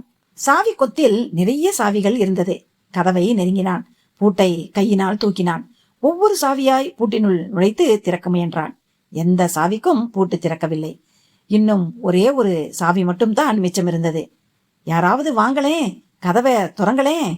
அந்த சப்தம் இன்னும் இன்னும் அதிகரிக்க நவீன் அந்த கடைசி சாவியை பூட்டினுள் நுழைத்தான். தோள் மீது ஒரு கை விழுந்தது. திக்கென அதிர்ந்து திரும்பினான். சாவி கொத்து நழுவி கீழே விழுந்தது. அத்தியாயம் 10. நீலமதி நம் இருப்பிடத்திற்கு போய்விடலாமா? நீலமதியின் தோள் மீது கையை வைத்தான் துருவன். நீலமதியை விழுங்கி விடுவது போல ஒரு காம பார்வை பார்த்தான். நீலமதி அவனிடமிருந்து எப்படி தப்பிக்கலாம் என்கிற யோசனையில் இருந்தாள். உயிரே போனாலும் சரி, இந்த பாதகனின் ஆசைக்கு மட்டும் இணங்கிவிடக்கூடாது. இனி வாழ்வதற்கு வழி கிடையாது. சாகத்தான் போகிறோம், சந்தேகமே இல்லை. ஆனால் மானத்தை இழக்காமல் கற்புடன் செத்துவிட வேண்டும். நீலமதிக்குள் வைராக்கியம் உதயமானது. நீலமதி, வா போகலாம். நீலமதியின் தோள் மீது கையை வைத்து தன்னுடைய உடலோடு சேர்த்து அணைத்தான் துருவன். நீலமதிக்கு தேகமெங்கும் தீப்பற்றியதைப் போல எரிந்தது. நீலமதி, உன்னை பார்த்தது முதல் தீயாய் எரிகிறது என் தேகம். நீலமதியை இறுக்கமாய் தழுவினான். விரலால் சொடுக்கி தன் குதிரையை அருகில் அழைத்தான். நீலமதி எதிர்ப்பு தெரிவிக்காமல் சிலையாய் நிற்க அவளுடைய இடையில் கை வைத்து தன் உடலோடு சேர்த்து தூக்கி குதிரையின் மீது உட்கார வைத்தான். தானும் குதிரையில் ஏறி உட்கார்ந்தான். சாட்டையை சுழற்றி குதிரையை ஓங்கி அடித்தான். இப்போது அவனுடைய பிடி தளர்ந்திருக்க இதுதான் தப்பிக்க சரியான தருணம் என எண்ணிய நீலமதி குதிரை மீது இருந்து பொத்தன கீழே குதித்தாள். கைகளிலும் கால்களிலும் அடிபட்டாலும் வலியை பொருட்படுத்தாமல் வேகமாய் எழுந்து கண்மண் தெரியாமல் ஓடத் தொடங்கினாள். துருவன் இதை எதிர்பார்க்கவில்லை. வெறியானான். கண்கள் சிவப்பேறியது, நரம்புகள் துடித்தது. வேகம் பிடித்து ஓடத் தொடங்கியிருந்த தன் குதிரையிலிருந்து கீழே குதித்தான். நீலமதி, என்னையா ஏமாற்ற பார்க்கிறாய்? உன்னை விடமாட்டேன். ஓடு. எங்கே ஓடிவிடப் போகிறாய்? ஆத்திரத்தோடு அவளை துரத்த ஆரம்பித்தான். நீலமதியால் ஓட முடியவில்லை. வேகமாய் ஓடினால் மார்பு கச்சை அவிழ்ந்து விடுமோ என அச்சமாய் இருந்தது. ஓடினாள், மூச்சிறைக்க ஓடினாள். கீழே கிடந்த கருங்கல் ஒன்றில் கால் இடறி கீழே விழுந்தாள். எழ முடியவில்லை. கால் கட்டை விரலில் ரத்தம் வழிந்தது. கடுமையான வலி. துருவன் நெருங்கிவிட்டான். நீலமதி தடுமாறி எழுந்தாள். அதற்குள் துருவன் பாய்ந்தோடி வந்து நீலமதியின் கேசத்தை குத்தாய் பற்றினான். என்னிடமே உன் வேலையை காட்டுகிறாயா? இந்த துருவனை யார் என்று நினைத்தாய்? பற்களை நரநரத்தபடியே நீலமதியை ஓங்கி ஒரு அறை விட்டான். சுருண்டு கீழே விழுந்த நீலமதியை குனிந்து இரு கைகளாலும் அள்ளினான். அப்போது உறக்க கனைத்தபடி புயலென சிறியபடி அங்கே வந்திருந்தது அந்த கருப்பு குதிரை. குதிரையின் மீது அமர்ந்திருந்த இளைஞன் தன் கையில் இருந்த பளபளப்பான வாளை சுழற்றி துருவனை நோக்கி வீசினான். தன்னுடைய கூட்டத்தை சேர்ந்த எவனோதான் குதிரையில் வருகிறான் என எண்ணிய துருவன் எதிர்பாராத அந்த தாக்குதலால் தடுமாறி போனான். இரு கைகளாலும் அள்ளிய நீலமதியை கீழே போட்டான். தன் மீது வாளை வீசியவனோடு போரிட தயாரானான். அதற்குள் கருப்பு குதிரையை விட்டு கீழே குதித்த அந்த இளைஞன் இன்னொரு வாளினால் துருவனின் கழுத்து பகுதியை குறிப்பார்த்து வீசினான். துருவனின் கழுத்தில் வாள் பாய்ந்தது. ஏய்!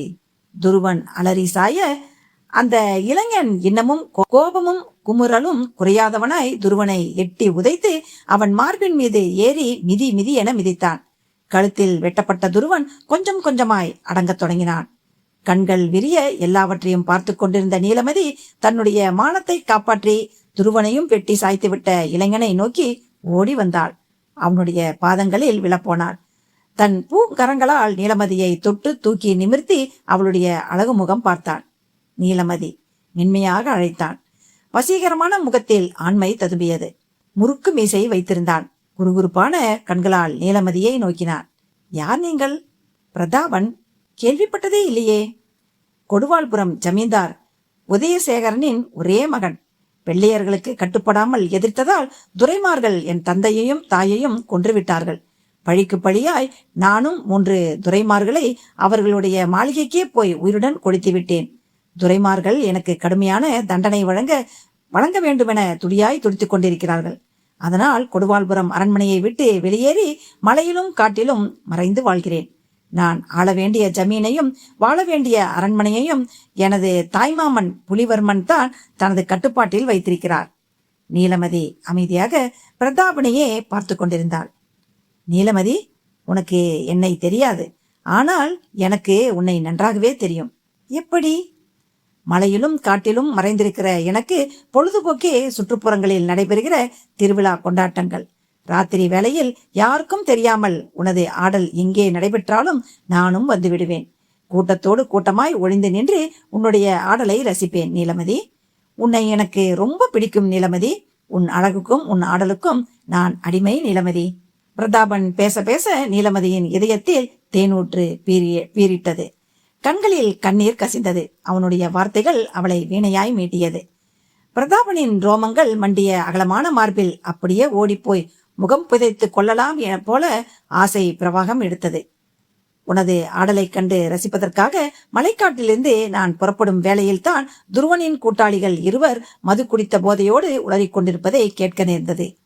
குங்குமதுர்க்கை கோயில் திருவிழாவில் ஆடப்போகிற உன்னை காமுகன் துருவன் தூக்கி போகப் போகிறான் என்பதை அறிந்ததும் என் மனது பதறியது. உன்னை எச்சரிப்பதற்காக பனை ஓலையில் வாசகங்களை எழுதி அம்பாக எய்ந்தது நான் தான். நீங்களா? நானேதான். பிரதாபவர்மனை பெருமிதமாய் நன்றியுணர்ச்சி ததும்ப பார்த்தாள் நீலமதி. குங்குமதுர்க்கை கோவில் வளாகத்திற்கு நான் விரைந்து வருவதற்குள் துருவனின் கூட்டாளிகள் கும்பலாய் முற்றுகையிட்டு விட்டார்கள். அந்த கொள்ளையர்களில் ஒருவனை கூட நான் விடவில்லை. எல்லோரையும் வெட்டி வீழ்த்தி விட்டேன்.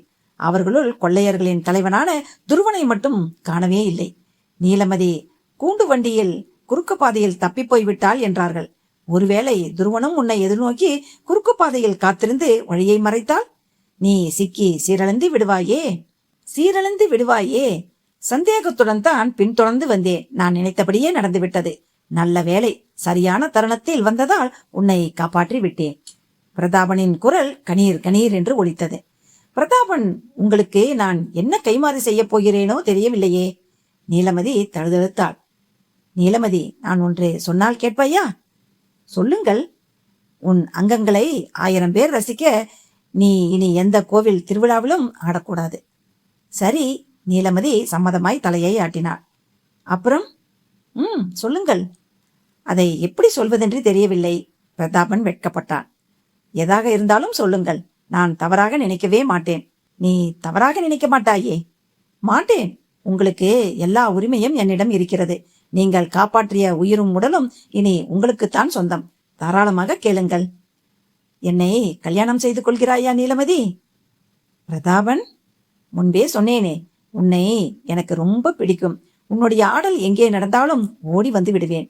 கூட்டத்தில் பதுங்கி நின்று ரசிப்பேன். உன் ஆடலுக்கும் அழகுக்கும் அடிமை நான் என்று சொன்னதை மறந்துவிட்டாயா நீலமதி? பிரதாபன் காதல் வேட்கையோடு கேட்க, இதற்காகவே காத்திருந்தவள் போல ஓடிப்போய் அவனுடைய மார்பில் சாய்ந்து விம்மினாள் நீலமதி. நானோ கூத்தாடி, நீங்களோ ஜமீன் வம்சம். மற்றவர்கள் ஏற்றுக்கொள்வார்களா? என் இதயம் ஏற்றுக்கொண்டு விட்டதே. மற்றவர்களை பற்றி கவலை வேண்டாம் நீலமதி. உன் உடம்பிலும் என் உடம்பிலும் ஓடுகிற ரத்தம் ஒன்றுதானே. உனக்கு என்னை பிடித்திருக்கிறதா இல்லையா? அதை சொல் என்றான் சற்றே கடுமையான குரலில். பிடித்திருக்கிறது. எவ்வளவு பிடித்திருக்கிறது? அதை வார்த்தைகளால் சொல்ல முடியாது. நீலமதி சட்டென பிரதாபனின் கன்னத்தில் முத்தம் ஒன்று பதித்தாள். பதிலுக்கு பிரதாபனும் நீலமதியை தன் உடலோடு சேர்த்து அணைத்து அவனுடைய தேன் இதழ்களை தன் முரட்டு இதழ்களால் கவ்வி தன் ஆழமான காதலுக்கு அடையாளமாய் அழுத்தமான முத்தம் ஒன்றை பரிசளித்தான். போதும், இப்போதைக்கு இது போதும். முதலில் என்னை கல்யாணம் பண்ணிக் கொள்ளுங்கள் என்றாள் நீலமதி. பயப்படாதே. கல்யாணத்துக்கு முன்பு நான் உன்னை வேறு எதுவும் செய்திட மாட்டேன். இரு கைகளையும் சேர்த்து தட்டி ஓசை எழுப்பினான். பிரதாபனின் கருப்பு குதிரை அவன் அருகில் ஓடி வந்து நின்றது. நல்ல வாளிப்பான குதிரை, சுத்தமான கருப்பு குதிரை. பிரதாபனும் அந்த கருப்பு குதிரையும் இணையே பிரிய மாட்டார்கள். சின்ன குட்டியாக இருக்கும் போதிலிருந்து அந்த கருப்பு குதிரையை பிரதாபன் தான் வளர்த்தான். பிரதாபனுக்கு அந்த கருப்பு குதிரை மீது கொள்ளை பிரியம். வெள்ளையர்களை எதிர்த்து கொண்டு மலைக்காட்டில் பதுங்கி வாழ்கிற அவனுக்கு கருப்பு குதிரை தான் உற்ற தோழன். பிரதாபன் ஏறி அமர்ந்தால் கருப்பு குதிரை மின்னல் வேகத்தில் பறக்கும். புயலென கூடுதல் சீற்றத்தோடு பாயும். பிரதாபன் சில தருணங்களில் கருப்பு குதிரையின் முதுகில் உறங்கியபடியே பயணித்திருக்கிறான். ஆனால் கருப்பு குதிரை உறங்கவே உறங்காது. பாசமான குதிரை, பற்றுமிக்க குதிரை, புத்திசாலி குதிரை, சக்தி மிக்க குதிரை. இந்த கருப்பு குதிரை மட்டும் இல்லாமல் போயிருந்தால் எப்போதோ மாண்டு போயிருப்பான்.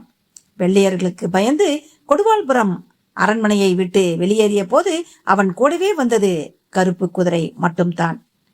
நீலமதி, நீயும் நானும் இப்போது எனக்கு சொந்தமான கொடுவாள்புரம் அரண்மனைக்கு செல்லலாம். அங்கே என் தாய்மாமன் புலிவர்மன் இருக்கிறார். அவருடைய ஆசீர்வாதத்துடன் உன்னை நான் கல்யாணம் செய்து கொள்கிறேன். கல்யாணம் முடிந்ததும் உன்னை என் தாய்மாமன் புலிவர்மனின் பாதுகாப்பில் கொடுவாள்புரம் அரண்மனையிலேயே விட்டுவிட்டு மலைக்காட்டிற்கு போய்விடுகிறேன். அவ்வப்போது வந்து செல்கிறேன். சுதந்திரம் அடைந்த பிறகு நிரந்தரமாக கொடுவாள்புரம் அரண்மனையிலேயே வந்து தங்கிவிடுகிறேன். இருவரும் சந்தோஷமாக வாழலாம். சரியா நீலமதி? சரி. பிரதாபனின் தோளில் சாய்ந்து கொண்டாள் நீலமதி. கொடுவாள்புரம் அரண்மனைக்கு நாம் புறப்படலாமா? தன் கருப்பு குதிரையில் நீலமதியை இரு கைகளாலும் தூக்கி அமர வைத்தான். தானும் அமர்ந்து கொண்டான். கருப்புராசா, நம் கொடுவாள்புரம் அரண்மனைக்கு போடா. செல்லமாய் குரல் எழுப்பி கருப்பு குதிரையின் முதுகில் தட்டினான். கருப்பு குதிரை பூ அசைய மறுத்தது. என்னடா கருப்புராசா? கருப்பு குதிரை நகரமாட்டேன் என பிடிவாதம் பிடித்தது. பிரதாபனுக்கு கல்யாணமாக போகிறதடா. என்னமோ சொல்லி பார்த்தான். கருப்பு குதிரை நகரவே இல்லை. கருப்பு குதிரை ஒருபோதும் இப்படி பண்ணியதில்லை. பிரதாபனுக்கு ஒன்றும் விளங்கவில்லை.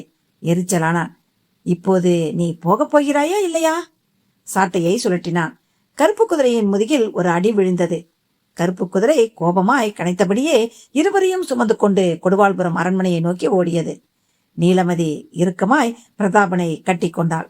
கொடுவாள்புரம் அரண்மனையில் கொடிய ஆபத்து அவர்களுக்காக காத்திருப்பதை கருப்பு குதிரையின் உள்மனம் உணர்த்தி இருந்தது. அதனால்தான் அசைய மறுத்திருக்கிறது. பாவம், பிரதாபனும் நீலமதியும் தான் அதை உணரவில்லை. ஆபத்தை தேடி வழியே போய்க் கொண்டிருந்தார்கள். அத்தியாயம் 11. நவீன் அந்த கடைசி சாவியை பூட்டினுள் நுழைத்தான். தோள் மீது ஒரு கை விழுந்தது. திக்கென அதிர்ந்து திரும்பினான். சாவி கொத்து நழுவி கீழே விழுந்தது. நெருப்பு கோலமாய் நின்றிருந்தால் சொக்காயி கிளவி. களவாணி பயல, உன்னைய உசுரோட விட்டது தப்பா போயிடுச்சு. யார கேட்டுக்கிட்டு உள்ள நுழைஞ்ச? உக்கிரமமாய் கத்தினாள். பாட்டி, சீ, வாயமூடு. இந்த சொக்காயி கண்ணிலேயே மண்ணத்தூவ பாக்கறியா? நவீனின் சட்டையை கொத்தாய் பற்றினாள். பாட்டி, இங்க ஏதோ சத்தம் வந்துச்சு. யாரோ அலறாப்புல குரல் கேட்டுச்சு. கதவை திறங்களேன், காப்பாத்துங்களேன்னு ஒரு ஆணும் பெண்ணும் கதறினாங்களா? அதுதான் மனசு கேட்காம உள்ளே வந்துட்டேன். மன்னிச்சிடு பாட்டி. அழுகை சத்தம் கேட்ட அறையை சுட்டி காட்டியவன் கீழே கிடந்த சாவி கொத்தை குனிந்து கையில் எடுத்தான். பாவம் பாட்டி, கதவை திறந்து வெளியில விட்டுடலாம் பாட்டி என்றபடியே சாவி கொத்தை பூட்டை நோக்கி கொண்டு போக சொக்காயை கிளவி வெடுக்கென்று அதை பிடுங்கினாள். பாட்டி, கொன்னுடுவேன். ஒழுங்கு மறுவாதியா உயிரை காப்பாத்திக்கிட்டு ஓடி போயிடு. சொக்காயி கிழவியின் கையில் கூர்மையான கோடாரி போன்ற ஒரு ஆயுதம் வைத்திருந்தாள். பாட்டி, அச்சமாய் பார்த்தான் நவீன். ஓடுடா, இனி நீ இங்க இருக்கக்கூடாது. பாட்டி, நவீனுக்கு மேனி மெலிதாய் நடுங்கியது. ஓடுறையா இல்ல உன்னை வெட்டி சாய்க்கவா? ஆளே மாறி போயிருந்தாள். கண்களில் ரத்த சிவப்பு. மூக்கு மடல்களும் காது மடல்களும் துடித்தது. மூச்சை இழுத்து இழுத்து விட்டாள். கோடாரியை உயர்த்தினாள். உயர்த்திய வேகத்திற்கு கோடாலியால் தலையில் வெட்டினால் அவ்வளவுதான், உயிர் போய்விடும். வேணாம் பாட்டி, அப்ப வெளியே ஓடுடா மிரட்டினாள்.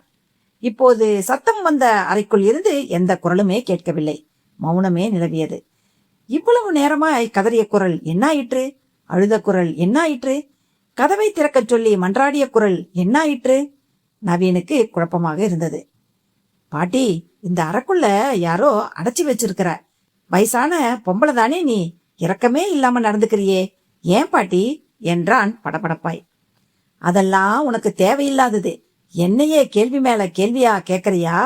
உன்னைய இனி உசுரோடையே விடக்கூடாது, செத்தொழி. கோடாரியை கோபமாக வீசினாள். நவீன் சட்டென குடிந்து சொக்காயை கிளவியை ஒரே தள்ளாய் கீழே தள்ளிவிட்டான். குறித்தவறி கீழே விழுந்த கோடாரியை கையில் எடுத்துக்கொண்டு வெறி பிடித்தவளாய் நவீன் மீது பாய்ந்தாள் சொக்காயி கிளவி. ஏய்! நவீன் அவளுடைய கைகளில் அகப்படாமல் தடதடவென மாடிப்படிகளில் வழியே கீழே இறங்கினான். சொக்காயி கிளவியும் திணறி தடுமாறி துரத்தியபடியே மரப்படிகளில் இறங்க முயன்று தடுக்கி விழுந்தாள். விழுந்தவள் எழுவதற்குள் நவீன் அரண்மனைக்கு வெளியே ஓடி வந்து விட்டான். உன்னைய கொல்லாம விடமாட்டேன், உன் ரத்தத்தை குடிக்காம விடமாட்டேன். சொக்காய் கிளவி அலறியபடியே துரத்தி வந்தாள். தலைவிரி கோலமாய் பயங்கரமாய் காட்சியளித்தாள். அதற்குள் நவீன் தன் காரை நோக்கி ஓடினான். காரின் கதவை திறந்து கொண்டு டிரைவிங் சீட்டில் பரவி வேக வேகமாய் சாவியை சொருகி காரை கிளப்பினான். அப்போது எங்கிருந்தோ கோபமாய் கனைத்தபடி ஓடி வந்தது அந்த கருப்பு குதிரை. மின்னல் வேகத்தில் காரை துரத்தியது.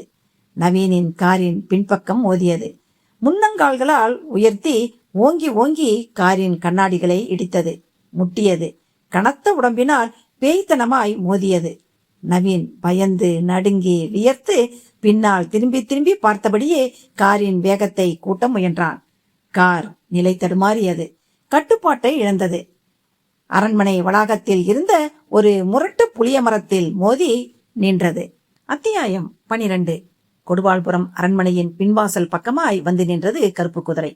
நீலமதியின் இடையில் கைப்பதித்து தன் உடலோடு சேர்த்து அணைத்தபடி பொத்தென கீழே குதித்தான் பிரதாபன்.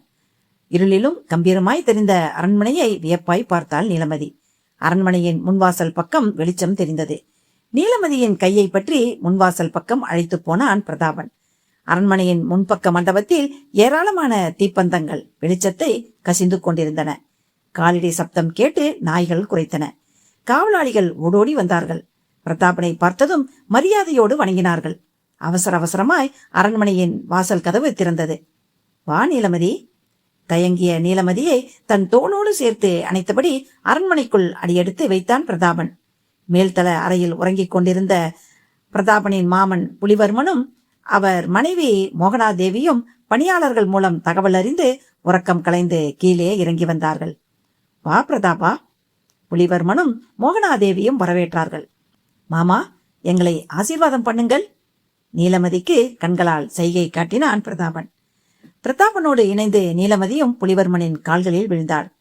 புலிவர்மன் திகைப்பும் குழப்பமும் சூழ பிரதாபனை தோள் தொட்டு எழுப்பினார். யார் இவள்? நீலமதியை பார்த்து புருவத்தை உயர்த்தினார். நாட்டியக்காரி நீலமதி. இவளோடு உனக்கெப்படி பழக்கம்? மலைக்காட்டில் பதுங்கி இருக்கிற நான் கோவில் திருவிழாக்களில் நீலமதி ஆடுவதை கூட்டத்தோடு கூட்டமாய் நின்று பார்த்திருக்கிறேன், ரசித்திருக்கிறேன். நீலமதியை என்னையும் அறியாமல் காதலிக்க தொடங்கிவிட்டேன்.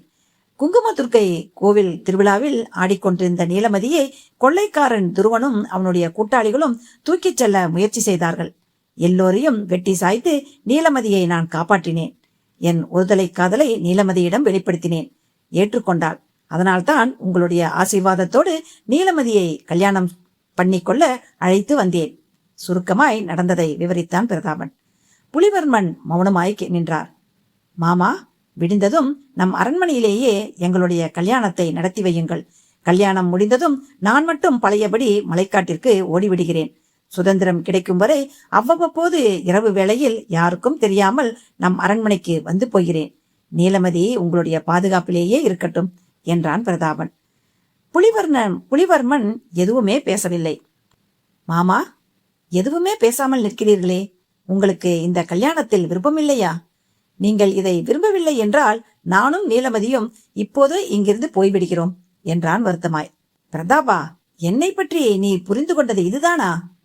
மாமா, சுதந்திரம் கிடைத்த பிறகு இந்த அரண்மனையையும் ஜமீனையும் உன்னிடம் ஒப்படைத்த பிறகு 1000 பேரை கூட்டி அத்தனை பேருடைய ஆசீர்வாதத்துடனும் உன்னுடைய கல்யாண வைபோகத்தை நடத்தி பார்க்க ஆசைப்பட்டேன். நீ அவசரப்பட்டு விட்டாய். யாருக்கும் தெரியாமல், யாரையும் அழைக்காமல் ரகசியமாய் உன் கல்யாணத்தை நடத்த வேண்டியிருக்கிறதே என நினைக்கையில் வேதனையாக இருக்கிறது. வேறொன்றும் இல்லை பிரதாபா, நீ கலங்காதிரு, நான் இருக்கிறேன். பிரதாபனின் முதுகில் பாசத்தோடு தட்டி கொடுத்தார் புலிவர்மன். நெகிழ்ந்து போனான் பிரதாபன். நீலமதி புன்னகையோடு எல்லாவற்றையும் கவனித்துக் கொண்டிருந்தாள். ஒரே இரவில் தன்னுடைய வாழ்க்கை இப்படி மாறிப்போகும் என கனவிலும் நினைக்கவில்லை. பிரதாபனோடு தனக்கு கல்யாணம் நடைபெறப் போகிறது என நினைக்கும் போதே தித்தித்தது. சில்லென்ற பூமழை உள்ளுக்குள் தூறியது. கன்னங்கள் நாணத்தில் அந்தி நேர சூரியனாய் சிவந்து போனது. மோகனாதேவி விடிந்ததும் பிரதாபனுக்கும் நீலமதிக்கும் நம் அரண்மனையில் கல்யாணம், அறுசுவை உணவிற்கு ஏற்பாடு செய்துவிடு. தன் மனைவி மோகனாதேவிக்கு அன்பு கட்டளையிட்டார் புலிவர்மன். பிரதாபா, மாமா, நீயும் நீலமதியும் மேல்தளத்திற்கு சென்று நன்றாக படுத்து உறங்குங்கள். விடிந்ததும் கல்யாண வைபோகத்தை நடத்தி விடுகிறேன். இப்போது மகிழ்ச்சிதானே? மகிழ்ச்சிதான் மாமா. சரி, நீ போய் ஓய்வெடு. பிரதாபன் நீலமதியை அழைத்து கொண்டு மேல்தளத்திற்கு செல்கிற மரப்படிகளில் ஏறினான். கல்யாணம் இன்னும் முடியவில்லை. ஆகவே இருவரும் தனித்தனியே வேறு வேறு அறைகளில் தான் படுத்துறங்க வேண்டும். பின்னாலேயே கேலியோடு குரல் கொடுத்தார் புலிவர்மன். பிரதாபனும் நீலமதியும் மேல்தளத்திற்கு வந்தார்கள்.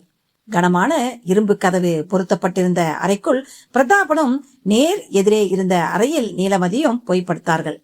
நல்ல களைப்பு, தேகமெல்லாம் ஒரே வலி. படுக்கையில் விழுந்ததுமே ஆழ்ந்த உறக்கம் தழுவிக்கொண்டது. மோகனாதேவியும் உறங்க போய்விட்டாள். புலிவர்மன் மட்டும் உறங்கவே இல்லை. அரண்மனையின் கீழ்த்தளத்தில் குறுக்கும் நெடுக்குமாய் நடந்து கொண்டிருந்தார். பிரதாபன் திரும்பி வந்து விட்டான். நீலமதியை கல்யாணம் செய்து கொள்ளப் போகிறான். நீலமதிக்கும் பிரதாபனுக்கும் குழந்தை பிறந்து விட்டால் இந்த அரண்மனைக்கு புதியதொரு வாரிசு உருவாகிவிடும். சுதந்திரம் கிடைத்த பிறகு நிரந்தரமாய் இந்த அரண்மனைக்கே வரப்போவதாய் சொல்கிறான் பிரதாபன். அப்புறம் நானும் என் மனைவியும் பிள்ளைகளும் அரண்மனையை விட்டு வெளியேற வேண்டியதுதானா? புலிவர்மனை சுயநலம் நரித்தனமாய் யோசிக்க வைத்தது. பேராசை கண்களை மறைத்தது. புத்தியை மழுக்கியது. பாசத்தை புதைத்தது. பிரதாபனை இனி விட்டு வைக்கவே கூடாது. குரூரமாய் பற்களை நரநரத்தார் புலிவர்மன். துரைமார்களுக்கு வந்தனம். பிரதாபனை உயிருடன் பிடித்து வைத்திருக்கிறேன். விரைந்து வந்தால் ஒப்படைப்பேன். அவசரமாய் தன் நாட்கள் மூலமாய் துரைமார்களுக்கு செய்தி அனுப்பினார். இதயத்தில் கடுகளவும் ஈரம் இல்லாதவராய் அந்த கொடிய பாதகத்தை செய்தார்.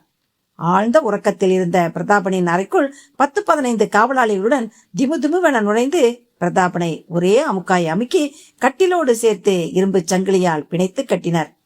பிரதாபன் திமிர திமிர அவனுடைய கால்கள் இரண்டும் கைகள் இரண்டும் முரட்டு கயிற்றினால் பிணைக்கப்பட்டது. பொழுது பொலபலவென விடிந்தது. அதிகாலையிலேயே படுக்கையை விட்டு எழுந்து விட்டாள் நீலமதி. அரைக்கதவை திறந்து கொண்டு வெளியே வந்தாள். அரண்மனையின் மேல்தளம் இருளில் இருக்க பிரதாபனின் முனகல் சத்தம் நீலமதியின் காதில் துல்லியமாய் விழுந்தது. நீலமதி, நீலமதி, பிரதாபனின் குரல் போல் கேட்கிறதே. உறக்கத்தில் முனகிறாரா? பொழுது விடிந்தாயிற்று. இன்னமும் படுக்கையை விட்டு எழாமல் உறங்கிக் கொண்டிருக்கிறாரே. நான் அறைக்குள் நுழைந்து பிரதாபனின் கன்னங்களில் முத்தமிட்டு எழுப்பிவிட வேண்டியதுதான். காதலும் ஆசையும் ஆர்வமும் பீரிட பிரதாபன் இருந்த அறைக்குள் புகுந்தாள் நீலமதி. நீலமதி! பிரதாபன் பீரிட்டு அலறினான். பிரதாபனின் கோலம் பீதியை உறைய வைத்தது. நீலமதி பிரதாபனின் அறைக்குள் நுழைந்ததை மறைந்து நின்று கவனித்த புலிவர்மன் ஆட்கள் அந்த அறையின் கதவை வெளிப்பக்கமாய் இழுத்து பூட்டினார்கள். பிரதாபன்! நீலமதி அழுது புரண்டாள். பிரதாபனை கட்டிலோடு சேர்த்து பிணைத்திருந்த இரும்பு சங்கிலிகளை விடுவிக்க முயன்றாள். முடியவில்லை. நீலமதி, என் மாமன் துரோகியாகிவிட்டார். இது போல நடக்கப் போவது என் கருப்புராசாவுக்கு முன்கூட்டியே உள்மனதில் தெரிந்திருக்கிறது. அதனால்தான் நம் இருவரையும் இங்கே சுமந்து வர மறுத்திருக்கிறது. நகர மறுத்த கருப்புராசாவை நான் தானே சாட்டையினால் அடித்தே இங்கே கூட்டி வரச் செய்தேன். அந்த கணமே என் கருப்புராசாவை புரிந்து கொண்டிருந்தால் எனக்கு இந்த கதி வந்திருக்காது நீலமதி. பிரதாபன் கண் கலங்கினான். அப்போது அவனுடைய கருப்பு குதிரையின் கோபமான கனைப்பு சத்தம் கேட்டது. வெறி பிடித்தது போல கனைத்தது. நீலமதி, ஆபத்து என்னை நெருங்கிவிட்டது. துரோகியான என் மாமன் துரைமார்களிடம் என்னை ஒப்படைக்கப் போகிறார். பிரதாபன், இங்கிருந்து தப்பிக்க முடியாதா? நீலமதி பரபரத்தாள். பிரதாபனின் கைகளை கட்டியிருந்த முரட்டு கயிற்றினை அவிழ்த்துவிட துடித்தாள். நீலமதி, என்னை இனி யாராலும் காப்பாற்ற முடியாது. பிரதாபன்! நீலமதி பதறினாள். அரண்மனை வாசலில் கடகடவென்று இரைச்சல் கேட்டது. கருப்பு குதிரை வேறு இன்னும் அதிக வேகத்தோடு கோபத்தோடு கனைத்தது. நீலமதி ஓடிப்போய் அந்த அறையின் சாளரம் வழியே எட்டி பார்த்தாள். முகம் வெளிரியது. வரிசையாய் 2 சாரட்டு வண்டிகள் வந்து அரண்மனை வாசலில் நின்றது. வெள்ளையர்கள் இறங்கிக் கொண்டிருந்தார்கள். மொத்தம் 10-12 நபர்களாவது இருப்பார்கள். கையில் துப்பாக்கி வைத்திருந்தார்கள். பிரதாபன், வெள்ளையர்கள் வந்துவிட்டார்கள். நீலமதி பீதியாய் சொன்னாள். என் தாய்மாமன் புலிவர்மனின் நம்பிக்கை துரோகத்தினால் நான் வெள்ளையர்களின் கையில் அகப்படப் போகிறேன். வெள்ளையர்கள் என் கைகளில் விலங்கு பூட்டி நாயினும் கேவலமாய் இழுத்துச் செல்லப் போகிறார்கள். என்னை இருட்டறையில் அடைத்து உதைத்து என் கண்களை குருடாக்கி நாவினை துண்டித்து கரங்களை வெட்டி சித்திரவதை செய்ய போகிறார்கள். கடைசியில் கொலை குற்றமும் சதி குற்றமும் சாட்டி என்னை தூக்கிலிடப் போகிறார்கள். பிரதாபன் வேதனையோடு பேசினான். பிரதாபன், எனக்கு அப்படி ஒரு மோசமான நிலைமை வரக்கூடாது என நினைக்கிறாயா நீலமதி? வராது. அப்படி ஒரு மோசமான நிலைமை உங்களுக்கு வரவே வராது. நீலமதி உணர்ச்சி பொங்க கூவினார். நீலமதி, அவர்கள் வருவதற்குள் இந்த அறையை உள்பக்கமாய் தாளிடு. நீலமதி வேகமாய் ஓடி ஏற்கனவே வெளிப்பக்கம் பூட்டப்பட்டு விட்ட அந்த அறையின் கதவை உள்பக்கமாகவும் இறுக்கமாய் தாள் போட்டாள். நீலமதி, நீ எனக்காக ஒரு காரியம் செய்வாயா? சொல்லுங்கள். மறுக்க மாட்டாயே? மறுக்க மாட்டேன். சத்தியமாக செய்வாயா? சத்தியமாக செய்கிறேன். இதோ என் இடையில் சொருகி இருக்கும் விஷம் தேய்ந்த குருவாளை உருவி என்னை குத்தி கொன்றுவிடு நீலமதி. கெஞ்சுவது போல பேசினான். பிரதாபன், நான் வெள்ளையர்களிடம் அகப்படக்கூடாது. அவர்களால் தண்டிக்கப்படவும் கூடாது. என் ஆசை காதலியின் கையினால் சாவதை பெருமையாக நினைக்கிறேன் நீலமதி. வேண்டாம் பிரதாபன். நீலமதியின் மான் விழிகளிலிருந்து கண்ணீர் வழியத் தொடங்கியது. வேதனையும் விம்மலுமாய் அவனை பார்த்தாள். அரைக்கதவு வேகமாய் இடிபடுகிற சத்தம் கேட்டது. நீலமதி, சீக்கிரம், அவர்கள் வந்துவிட்டார்கள். பிரதாபன். காதலோடு அவன் மீது விழுந்தாள். பிரதாபனின் நெற்றியிலும் கண்களிலும் கன்னத்திலும் முகவாயிலும் மார்பிலும் தோள்களிலும் உதடுகளிலும் மாறி மாறி முத்தமிட்டாள். காதல் முத்தம், கடைசி முத்தம், மரண முத்தம். உன்னோடு 100 ஆண்டுகள் வாழ்ந்த மகிழ்ச்சியை அடைந்துவிட்டேன் நீலமதி. பிரதாபன் தழுதழுத்தான். நீலமதி நடுங்கும் கைகளால் அவனுடைய இடையில் சொருகியிருந்த குருவாள்களில் 2 ஒரே நேரத்தில் உருவினாள். கண்களை இறுக்கமாய் மூடிக்கொண்டு ஒரு குருவாளை பிரதாபனின் மார்பில் சொருகினாள். இன்னொரு குருவாளை தன் மார்பில் தானே சொருகி கொண்டாள். பிரதாபனின் மீது சரிந்து விழுந்து அவன் முகத்தில் தன் முகத்தை புதைத்து இறுக்கமாய் கட்டிக்கொண்டாள். இருவருடைய உயிர்களும் பிரிந்த அதே வேளை பிரதாபனின் கருப்பு குதிரையும் ஆவேசத்தோடு அந்த அரண்மனையை சுற்றி சுற்றி வந்து கடைசியில் சுருண்டு கீழே விழுந்து உயிரை விட்டிருந்தது. பொழுது பொலபொலவென விடிந்திருந்தது. நவீனின் முகத்தில் யாரோ தண்ணீரை அள்ளி தெளித்தார்கள். நவீன் மெல்ல கண்களை திறந்தான். தலையில் அடிபட்ட இடத்தில் ரத்தம் வழிந்து நெற்றி முழுவதும் உறைந்து போயிருந்தது. வின் வின் என்று வலி தெரித்தது. புளிய மரத்தில் மோதியபடி நின்ற காரின் கதவை திறந்து நவீனின் கையை பற்றி யாரோ கீழே இறக்கினார்கள். காரின் முன்பகுதியில் விளக்குகள் உடைந்து கண்ணாடிகள் நொறுங்கி காரின் முகப்பு லேசாய் நெளிந்து போயிருந்தது. காருக்கும் உயிருக்கும் பெரிய சேதாரம் கிடையாது. யார் செய்த புண்ணியமோ நவீன் உயிர் பிழைத்திருந்தான். காரிலிருந்து கீழே இறங்கிய நவீன் தான் இன்னமும் உயிரோடுதான் இருக்கிறோம் என்பதை நம்பவே முடியவில்லை. கண்களை மெல்ல சுழலவிட்டான். தான் அதே அரண்மனை வளாகத்தில் தான் இருக்கிறோம் என்பதை அறிந்ததும் உள்ளுக்குள் அச்சம் பரவியது. சற்று தொலைவில் கம்பீரமாய் நின்றிருந்த அரண்மனையை விரித்து பார்த்தான். இரவு நடந்ததை நினைத்து பார்த்தான். சொக்காயி கிழவியும் கருப்பு குதிரையும் கண்ணுக்குள் வந்து போனார்கள். வியர்த்தது. சார், நீங்க யாரு? எதுக்காக இந்த அரண்மனைக்கு வந்தீங்க? நவீனின் முகத்தில் தண்ணீர் தெளித்து காரிலிருந்து கீழே இறக்கிவிட்ட அந்த இளைஞன் கேட்டான். என் பேரு நவீன். சொந்த ஊரு தஞ்சாவூரு. இந்த கொடுவாள்புரம் அரண்மனையை பத்தி ஒரு புத்தகத்துல படிச்சேன். அடிப்படையில நான் ஒரு ஓவியன். அதனாலதான் அரண்மனையை பல கோணங்கள்லயும் நேர்ல பார்த்து ஓவியம் வரையறதுக்காக வந்தேன்.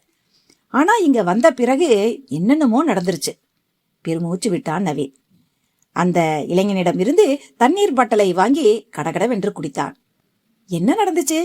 கார் எப்படி புளிய மரத்துல மோதிச்சு? ஆர்வமாய் பார்த்தான் அந்த இளைஞன். நடந்ததை அப்படியே விவரித்தான்.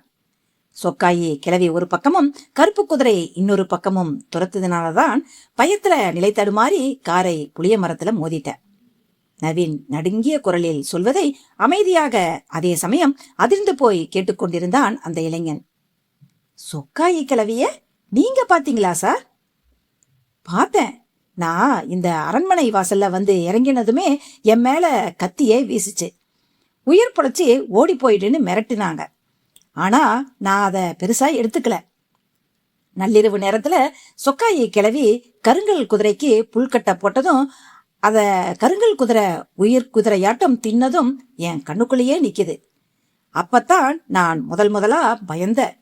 அரண்மனைக்குள்ளே இருந்து யாராவது வாங்களேன், கதவை திறந்து விடுங்களேன்னு ஒரு ஆணும் பெண்ணும் மாறி மாறி அலறாப்புல கெஞ்சராப்புல குரல் கேட்டுச்சு. அதனாலதான் தைரியமா அரண்மனைக்குள்ள நுழைஞ்ச. ஆனா என்னால எதுவுமே செய்ய முடியல.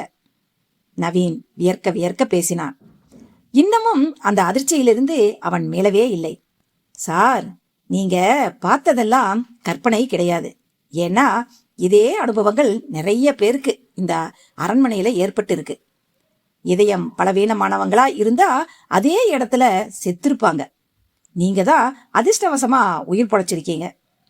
இந்த கொடுவாள்புரம் அரண்மனையில சுதந்திரம் கிடைக்கிறதுக்கு சில வருடங்கள் முன்பு இந்த அரண்மனையை ஆள வேண்டிய பிரதாபன்கிற இளைஞனும் அவனோட காதலியான நீலமதிங்கிற நாட்டியக்கார பொண்ணும் வஞ்சகன் ஒருத்தனோட சூழ்ச்சியால வெள்ளையர்கிட்ட சிக்கிக்க இருந்தாங்களாம்.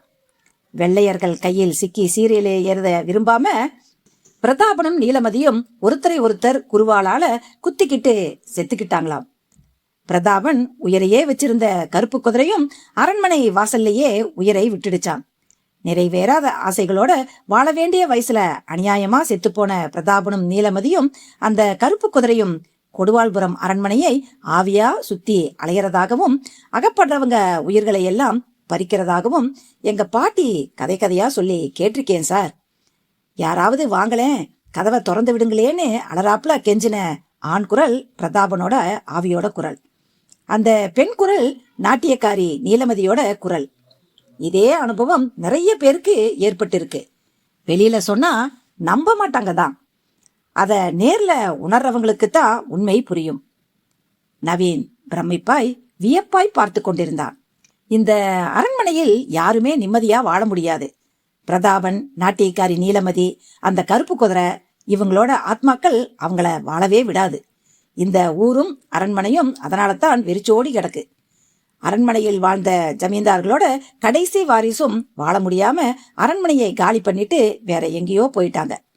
சொல்லி முடித்ததும், நான் ஓவியம் வரையறதுக்காக வந்தேன். யாரும் இல்லாத இந்த அரண்மனைக்கு நீங்க எதுக்காக வந்தீங்க என்றான் நவீன். எங்க பாட்டிக்கு இன்னைக்கு நினைவு நாள். பாட்டியை புதைச்ச இடத்துல பூமாலை போட்டு பூக்களை கொட்டி கும்பிட்டுட்டு போக வந்தேன். பாட்டிக்கு பிடிச்ச பழங்கள் எல்லாம் கூட வாங்கி வந்தேன். என் பேரு முத்துக்குமார். பக்கத்து டவுன்ல இருக்கிற காலேஜ்ல லேப் டெக்னீஷியனா ஒர்க் பண்றேன். ஆமா, உங்க பாட்டி யாரு? சொக்காயி. என்ன சொல்றீங்க? நேத்து ராத்திரி நான் சொக்காயி கிளவிய பார்த்தேனே. இப்ப போய் பாருங்க, யாருமே இருக்க மாட்டாங்க. அந்த கல் குதிரை கூட இருக்காது. முத்துக்குமார் மெலிதாய் புன்னகைத்தான். அருகிலேயே அவனுடைய பைக் நிறுத்தப்பட்டிருந்தது. பைக்கில் ஒரு பிளாஸ்டிக் பையில் பூமாலையும் உதிர்ந்த பூக்களும் பழங்களும் வைக்கப்பட்டிருந்தது. என்னால நம்பவே முடியல முத்துக்குமார். சில விஷயங்களை யாராலும் நம்ப முடியாதுதான். அத உணர்ந்தவங்களுக்கு தான் அது புரியும். முத்துக்குமார், எனக்கு அதிர்ச்சியா இருக்கு. நேத்து ராத்திரி நான் சந்திச்ச சொக்காயி கிழவி பல வருஷங்களுக்கு முன்பே செத்து போனவங்களா? சொக்காயி பாட்டி இந்த அரண்மனையில தான் வேலைக்காரியா இருந்துச்சு. என்னை வளர்த்து டவுனுக்கு அனுப்பி படிக்க வச்சது சொக்காயி பாட்டி தான். எனக்கு சொக்காயி பாட்டினா உசுறு. அதுதான் அதோட நினைவு நாளுங்கிறதுனால தேடி வந்தேன். சொக்காயி பாட்டிக்கு இந்த அரண்மனை மேல ஆசை அதிகம். அதனால தான் பாட்டியோட ஆத்மாவும் இங்கேயே அலையுதோ என்னமோ. முத்துக்குமார் கண்கள் கலங்கினான். சார், நீங்க கிளம்புங்க. இனி இந்த பக்கமெல்லாம் வராதீங்க. பத்திரமா ஊரை பார்க்க போய் சேருங்க என்றான் நவீனை பார்த்து. புளிய மரத்தில் மோதி நின்ற காரை அங்கிருந்து நகர்த்த உதவியும் செய்தான். காரை ஓடுகிற பாதைக்கு நகர்த்திய பிறகு நவீன் காரினுள் ஏறி அதை கிளப்பினான். முகப்பு பகுதி நெளிந்து போனதை தவிர வேறு பிரச்சனை இல்லை. கார் மெதுவாக இயங்கத் தொடங்கியது. உடைந்து போன காரின் கண்ணாடி துகள்கள் சடசடவென உதிரத் தொடங்கியது.